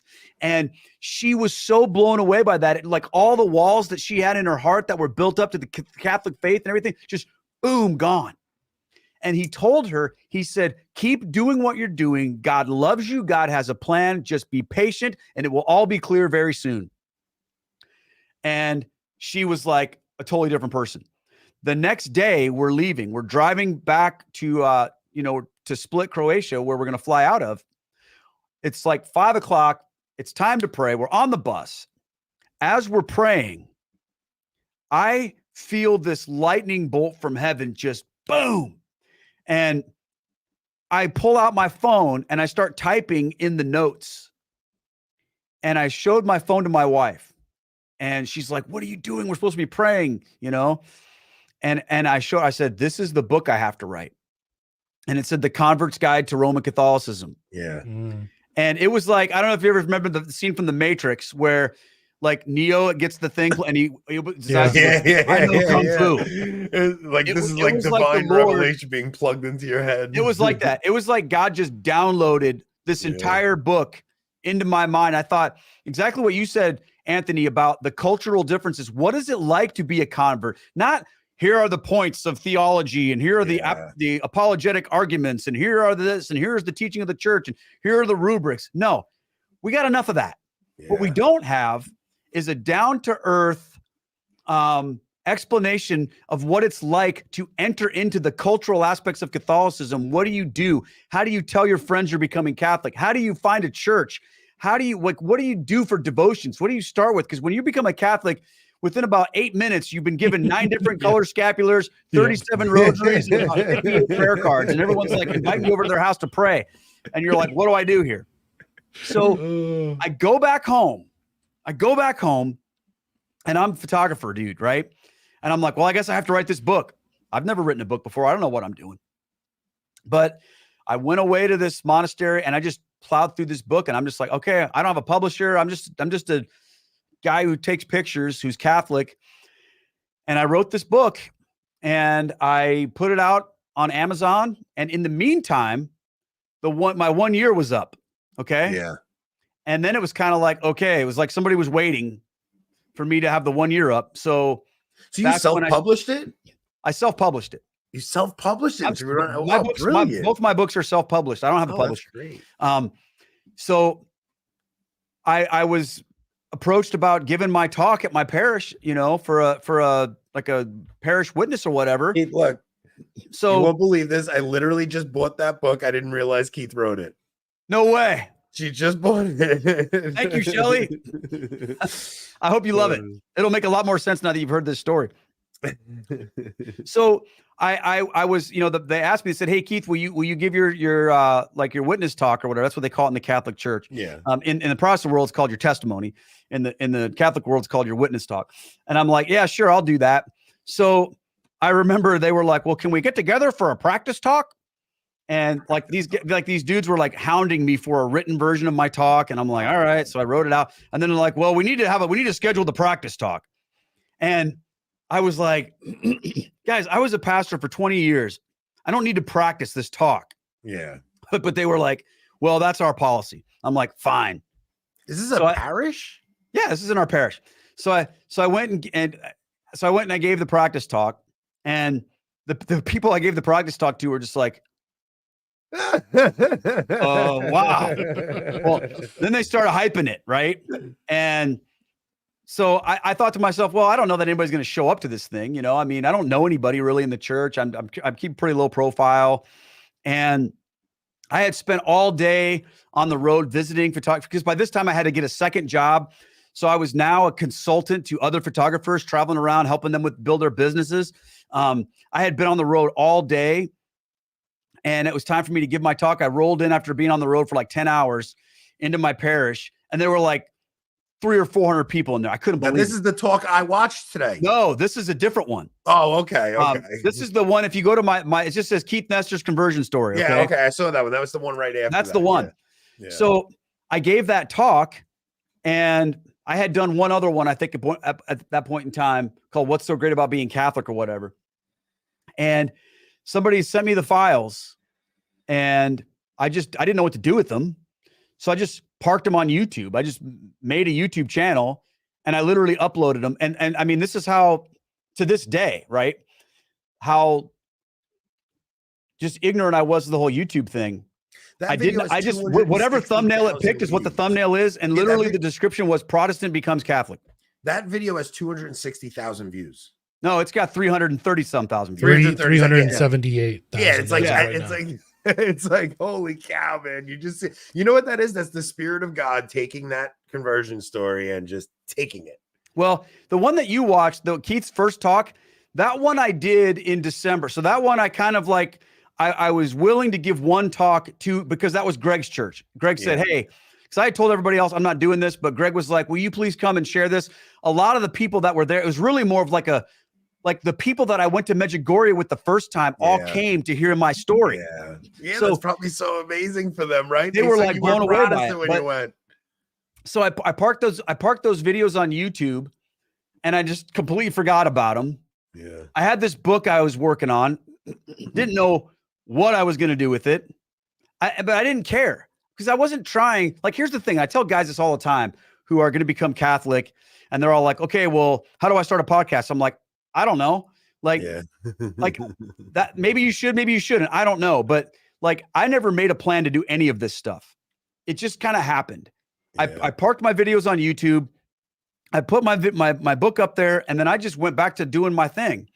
And then somebody got a hold of me and said, "Hey, would you come on our podcast?" So I went on a podcast called The Cordial Catholic. And I saw an interview with the three Keats. I saw like I watched the video today with the three Keats with the Cordial Catholic. So, telling you, I went through all your videos today. Man. So it was just, I mean, if you looked like some of my first videos, I'm literally in my car driving around, just kind of like talking to because I started seeing people are like viewing these videos. And I remember like when the first video that What's So Great About Being Catholic got like 4,000 views, I like flipped out. I'm like, what is going on? Yeah. And so then I thought, well, I'll make another video. So then I just started like once a week, my wife and we would go to mass, then we would come home and then we would go, hey, let's make a video. What should we talk about? I don't know. So like a lot of my earlier videos where it's like former Protestant pastor talks about his Mary or what's so great about, or what's so hard about being Catholic. Those were literally shot just like, yeah, there you go. Like impromptu on a Sunday afternoon. So that's kind of really how things got started. And then I started getting invitations to come and speak. And then one thing led to another. And now here I am. And this is at the time when Taylor Marshall's podcast starts blowing up, like 2018, 2019. This is before the pandemic. Like it really was a very like a hot time on YouTube for Catholicism. It was a lot of people were turned to the faith during that time. It was right around when the McCarrick stuff was happening and people were longing for solid preaching and solid Catholic stuff. It's such a cool, like, I don't know, man, dude, you even listening to this whole story, it's like I was saying before, like, why do we love listening to convert stories? Is because you just see God working in the heart of a person because you really had your heart circumcised. Like that's what this is. Everything I went through, the ugly stuff, it all like brought me to this place where, it's very interesting. Like I have a, a moderate sized, relatively speaking, following here on the internet. Yeah. And I'm not just saying this, but I'm sharing this with you guys. This is the God's honest truth. I have none of that affects me.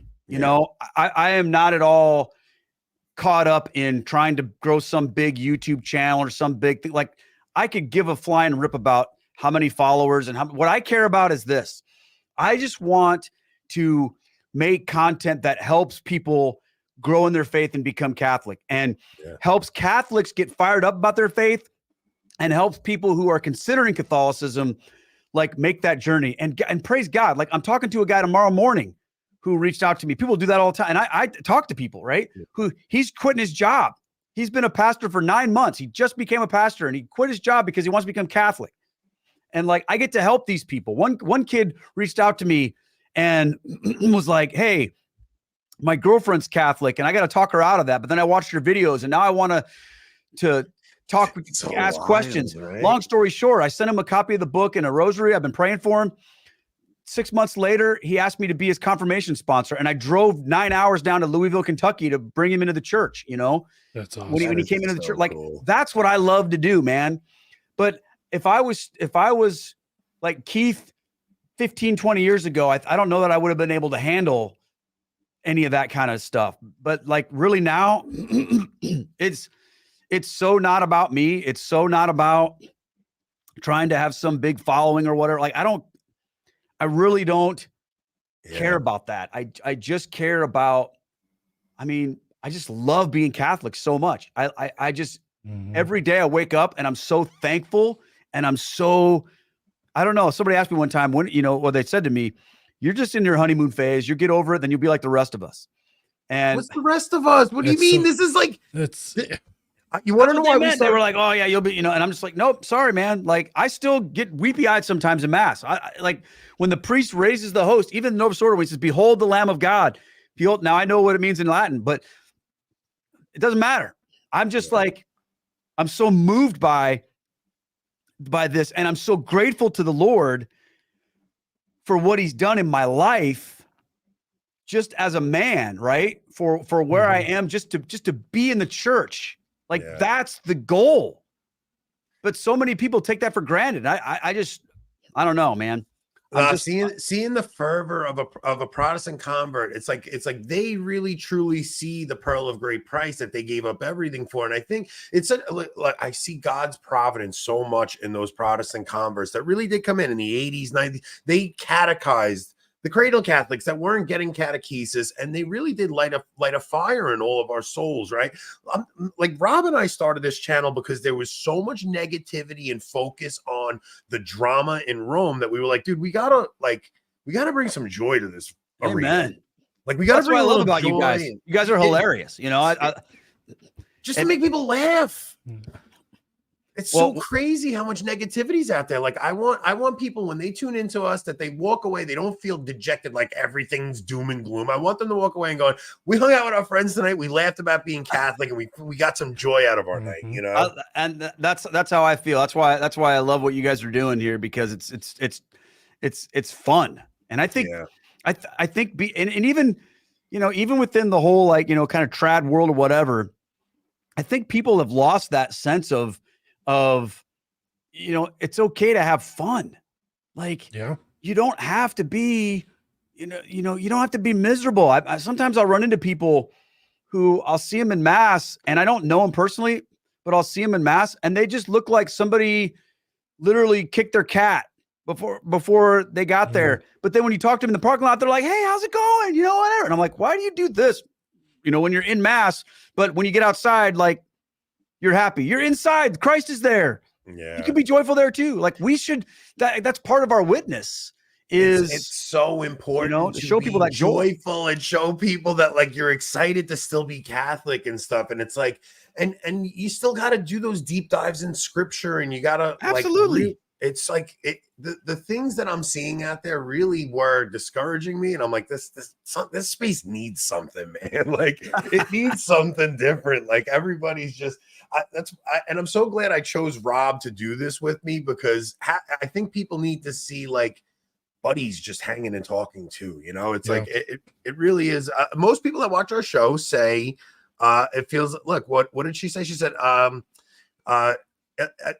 you guys are doing a great job. I feel like Anthony and Rob, you guys are my friends, even though we never met. That's the exact thing we want to do with this show. Make you guys feel like you just came to hang with your friends for the night. I want to meet other people and just have interesting conversations. Tonight's conversation, I mean, if you guys didn't like this, I don't know what planet you guys were on, because clearly we're going to have to change the title. Yeah, we're not even going to touch that stupid story tonight. It's like, but I please, weren't Rob, going to change the thumbnail too, man. I've lost like 30 pounds since Matt Keith. Like I got rid of him. Like, you know, I forgot to tell you that, Rob. He texted me earlier. Oh no! Like, I was like, what is that? Like, I want to. Why did you pick that thumbnail? I'm like, I'm not in charge of thumbnails. I promise. Yeah, but you also didn't tell me that, Anthony. You should have told me. Yeah, I figured let the man wallow a little. I think that picture's probably still on my website. I need to deal with that myself. That's where I got it. Yeah, so that's on me. Yeah, dude, like I'm so the coolest thing about what we've done here is the different people we get to talk to, and it's like, man, please don't ever judge me from my Twitter. I'm so bad on Twitter. Oh, dude, here's what I like about your Twitter, Anthony. You're hilarious, because Twitter is a space where people say bombastic things to get a reaction and to sort of like put their thumb in other people's eyes, right? Yeah. But Anthony, sometimes your tweets look like that. But whenever somebody like pushes back on you, you always go like, yeah, you're right. I'm sorry. Nobody ever does that. Like someone will be like Anthony will be like, he'll be like, you know what? Here's the deal, man.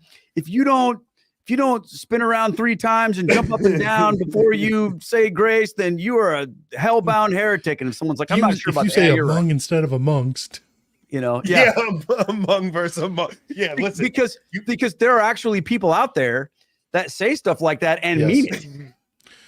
Or if you cried at your child's birth, you're not a real man. Yeah. So that's what made me like you a lot, Anthony, on there, was because I'm like, okay, is this guy like, you know, because when I first saw your tweet calling out the converts on the one saved always, I knew you were talking about me.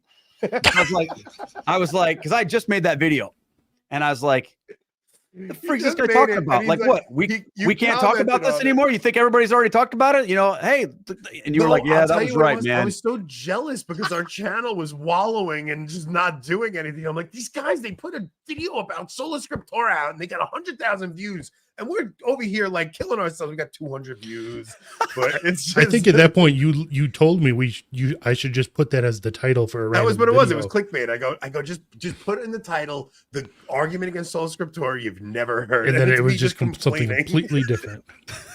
That's so funny. Yeah. Today somebody sent me a video of somebody actually. I sent you the video of making fun of me and Rob. They were playing a video of us making fun of us, and the guy, he's a sediment contest on Twitter, and I'm like, and I kind of like the guy. He's like he's not one of those guys. Like, he's a very nice guy. And when I saw the video, my first reaction was like, I was mad about it, and I said something mean to him. Rob texted me, goes, dude, settle down. He was just kidding. I sent the tweet right back to the guy. I go, I should have had a thicker skin, man. I'm really sorry I reacted like that. Like all we do is there's a lot of text from Rob behind those apologies. Yeah, you guys see on Twitter. So Rob is the guy that's just like reins him in a little bit, everybody. Well, I'm also the one on Twitter that then goes off on someone and doesn't apologize. So it's a little hypocritical of me. Rob's funny though, because Rob is the kind of guy who is so like easy to get along with, nothing ever bothers him, and then he'll have a melancholic dump and I'm on eggshells and I'm like, what did I say to piss him off? I don't even know what I did. I don't know what's going on. It has nothing to do with you. I'm just in a bad. I always think everything's about me. I'm such a narcissist, right? It's like if somebody's upset, I'm like, what did I do? I said something wrong. It's like Keith, this was such an awesome. I'm so glad I'm like getting to know you, man. We're gonna talk in the green room. I'm gonna invite you to something I gotta stop mentioning on air because I say it way too often on air. But I want to invite you to something when we go. I'll be there, man. I've had a blast with you guys. Do we have a few minutes for questions? Yes, we have to. Yeah, we have to. Well, I was asking Keith, not you. Yeah, I'm good, man. I'm good. It's an hour earlier for me here, so. Okay. Let's see. Because people did have questions. I'm sorry, and I apologize for everybody that had to listen to. If I run on too long, you guys have been troopers here. I'm surprised people. Dude, honestly, you have. First off, you're an amazing speaker, and you know how to tell a story. That's such a gift. Like to know how to. Oh man, you're making me blush, dude. Nah, man, it's making me not care that I'm short. Listen, we all have to accept the gifts and the tribulations God gives us, right? So, but I had such a great time listening to that. So, do not worry how long it went. All right, go ahead, Rob. Read away. Okay. Let's see here. Where was the first one? So, what is the most compelling argument for Catholicism that moved you? And I imagine you'd probably say how people live their faith. But what would be the argument that moved you the most? Yeah, from the argument standpoint, I would have to say it would be the argument for the papacy, Matthew 16. I have never heard, even my whole life, never heard. Did you see the typology in Isaiah with Eliakim and all that? No, I didn't.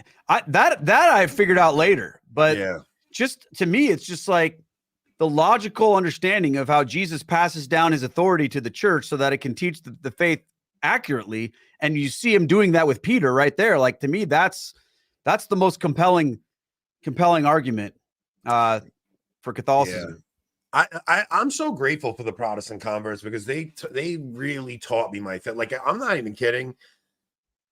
Like, my dream guest is Scott Hahn because I feel like he's a spiritual father to me, and I've never had a conversation with him. I mean, the things that I learned from that man, I'm hoping that I get the opportunity to have a conversation with him one day. Let me tell you something about Scott Hahn, okay? Because he came on my podcast. I was like totally freaking out about talking to him, right? He was literally the nicest guy I've ever talked to. Oh yeah, he's so humble, so gracious, so incredibly accommodating, and just he's full of joy. Like, he is the real deal, man. And I got to go meet him in Steubenville when we were traveling through on a rosary trip, and he's an incredible guy. Yeah, I have such a deep love for him. I just hope I can finally get a way to get in touch with him and have him on.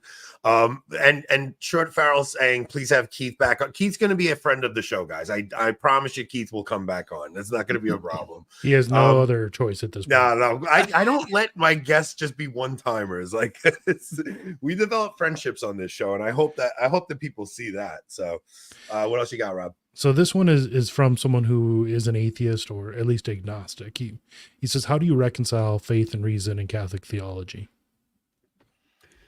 How do you reconcile faith and reason? I don't have to reconcile them. I think they're already reconciled. Like, I feel like this weird thing that we try to do where we try to pit faith against reason, that assumes that faith is unreasonable. And I don't buy into that. To me, it's extremely reasonable because Jesus Christ existed. He rose from the dead. He proved who he was. We exist. We're not here by accident. God made us. Now, that's my view. I think that makes sense.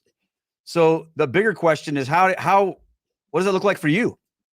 You know, how do you view, to the person asking the question, I would say, how do you view your faith and reason? Because you have to have faith too in whatever it is that you believe. Mm-hmm. Yeah, I would also say, where'd that question go again? Bring that back up, Rob. I want to. Oh, I unstarted it. Give me a second. Okay, so I would also say, try to come up with a Christian moral principle that you disagree with, that doesn't have to do with the pelvic issues, that doesn't have anything to do with sex. Like, you find a Christian moral principle that you think, because I think a lot of people just assume these come from like that they're just naturally given to us. But even the idea that a moral principle is naturally given to us is something you have to really think about. So if you can come up with one that says like, do you disagree with treat others the way you want to be treated? Like the golden rule? Do you disagree with thou shalt not kill? Thou shalt, like, where do these principles come from? So you have to really get to the moral law. Is there really a such thing as right and wrong? And it can't really come from evolution. It'd be a deeper conversation we'd have to have, but I'm glad that we have him. He's left comments in a previous video or two of ours. Yeah. And which means he's sticking around and listening to some of these conversations, which is really, really awesome. And if we ever get a chance to have a conversation, I hope he would even come on and just. I will say one more thing about that with regard to Catholicism specifically. There are so many miracles in the Catholic faith that, to me, you have to be taken seriously. I mean, you can't, if you're a person that's just like, I'm a naturalist, I don't believe in supernatural. How do you deal with Eucharistic miracles? Oh man, how do you deal with Marian apparitions that have been witnessed by thousands and tens of thousands of people? How do you deal with incorruptibles? I mean, I know that there are some that people say are, but they really aren't. But there are also some that really are. I mean, healings and all of these things that have taken place in Catholicism that really defy the mindset that everything is just in the, that the physical realm is all that there is. I mean, we're going to have a non-Catholic on in a month, Anthony, to talk about. Yeah, we're having Barry Schwartz on from the Shroud of Turin Research Project, because they actually found a Freedom of Information Act. They filed a Freedom of Information Act with the British Museum of Natural History. And it turns out that the carbon dating test that they did is faulty, and he'll come on and he'll talk to us about that.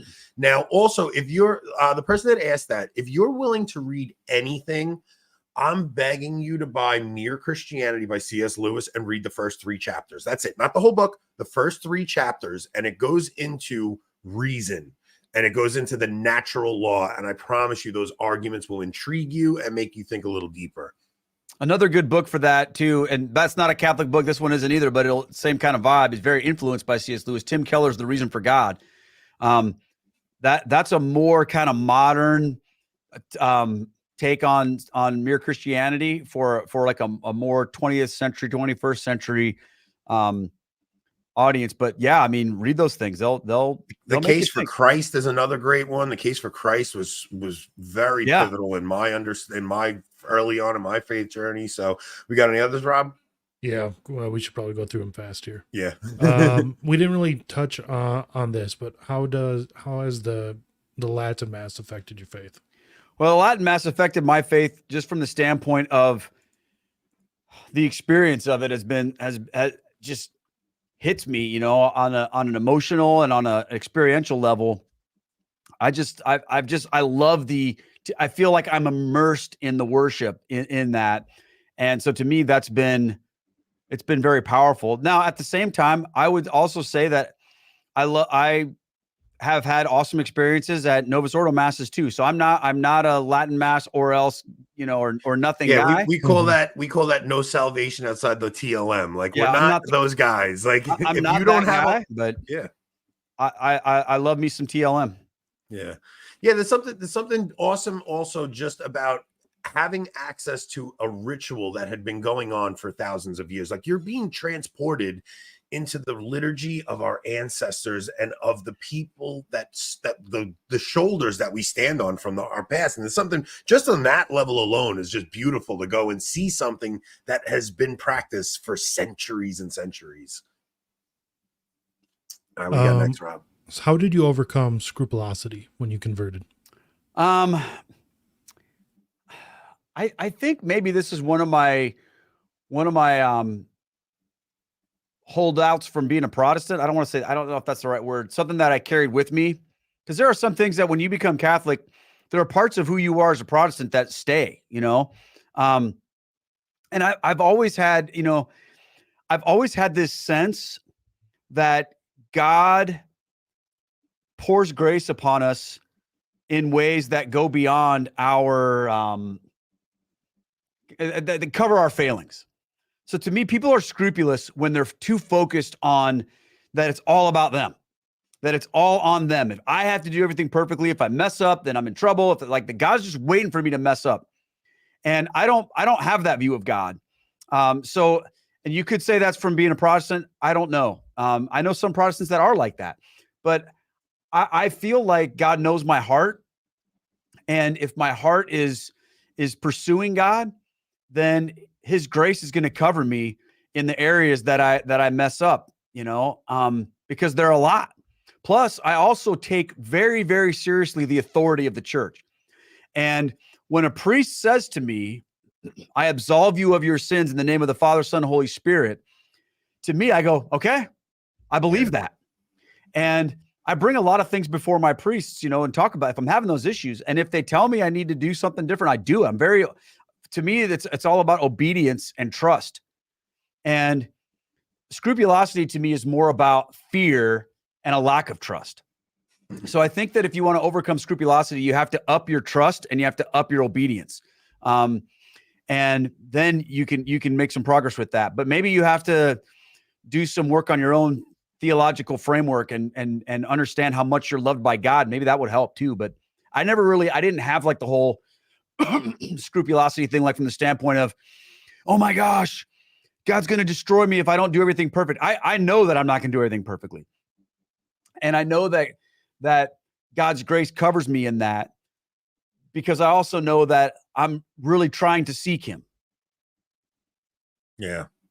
I understand a lot of people do struggle with scrupulosity. I think that a lot of things just have to come down to just trusting God's mercy. I mean, God is so merciful. It's just, I mean, you're all still here. And I mean, every time, if you even still have a desire to go to mass and things like that, that means God's grace is still active in your life. And I would, you know, it's something you better off talking to a priest than 3 YouTubers about too. So yeah. And the other thing is I've had some incredible priests that have really helped me.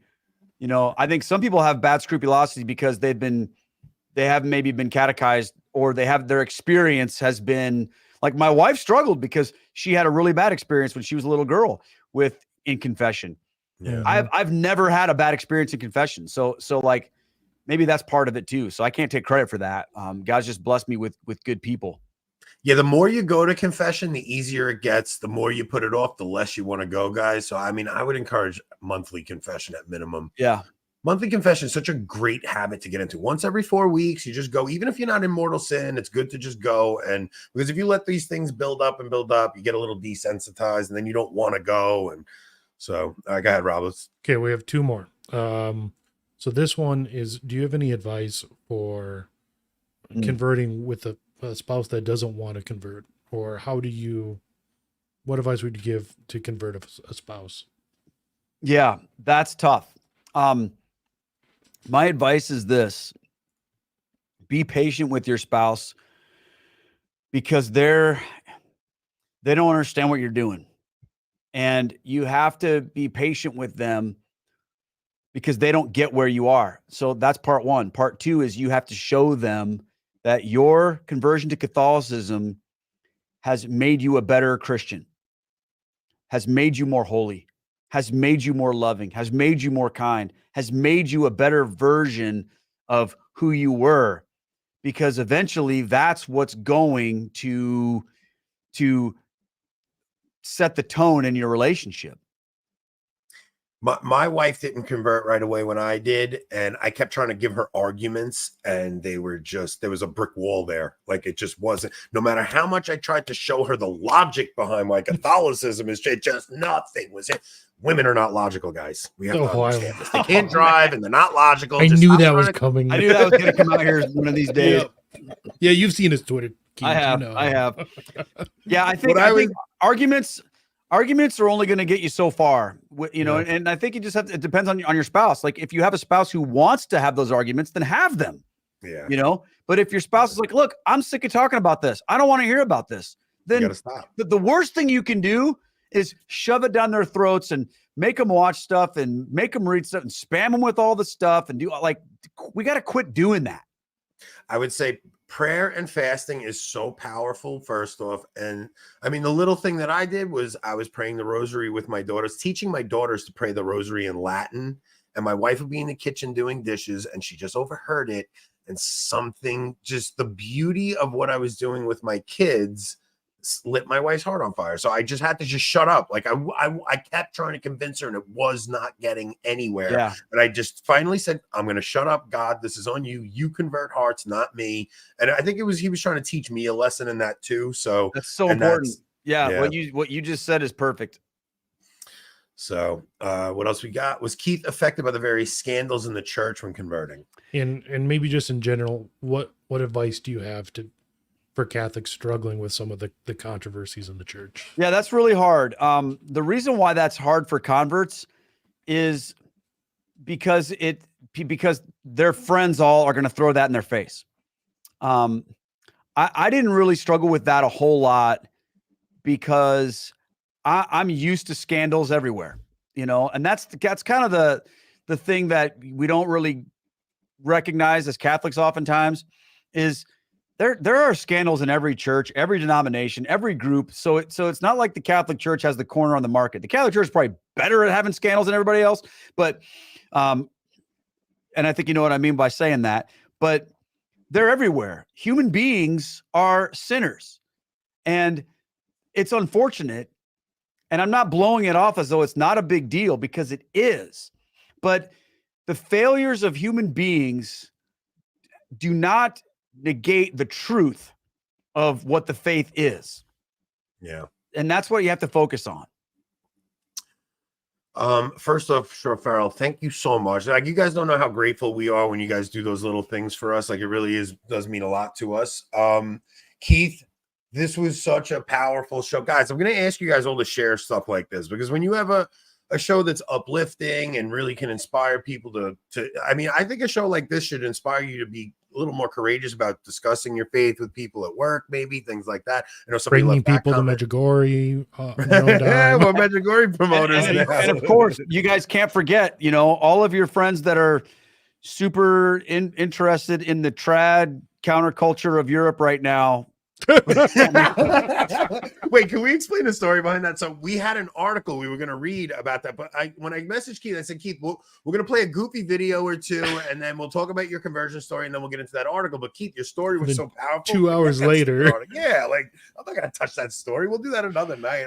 I think from now on it's just going to be decided with. That's a good idea. Topic is whatever we talked about. Insert your own. Rob will change Fireside the chat title. with. Forgive us, guys. Guys, please share the show. Please hit like, subscribe, join our locals. We're doing Trent. Oh, so Saturday, Gavin Ashenden which I'm really looking forward to because the last interview with Gavin Ashenden was literally like an action movie. This man told us about sneaking Bibles into Russia in the 80s. It was the craziest thing I've ever heard. Tuesday is Trent Horn, and Thursday is the return of Catholic Trivia. So that's our schedule this week. We're going to do some exciting things on locals. Keith, stay on. We're going to get out, and I want to ask you to come to something when we get off into the green room. Okay. Thanks, everybody. To go. Thanks for coming on, Keith, so much, man. Well, hold on. Do we want to let Keith promote his stuff? Oh, yeah. Oh, my gosh. Guys, go check Keith stuff. Nestor's YouTube channel out, obviously. But, Keith, what else you got? Well, I would just say this. I'm not here to promote anything, but I would say this. If you have a question for me that we didn't get to answer tonight, you can just send me an email if you want. My email address is keith@down2earthministry.org, and that's down the number 2 earthministry.org.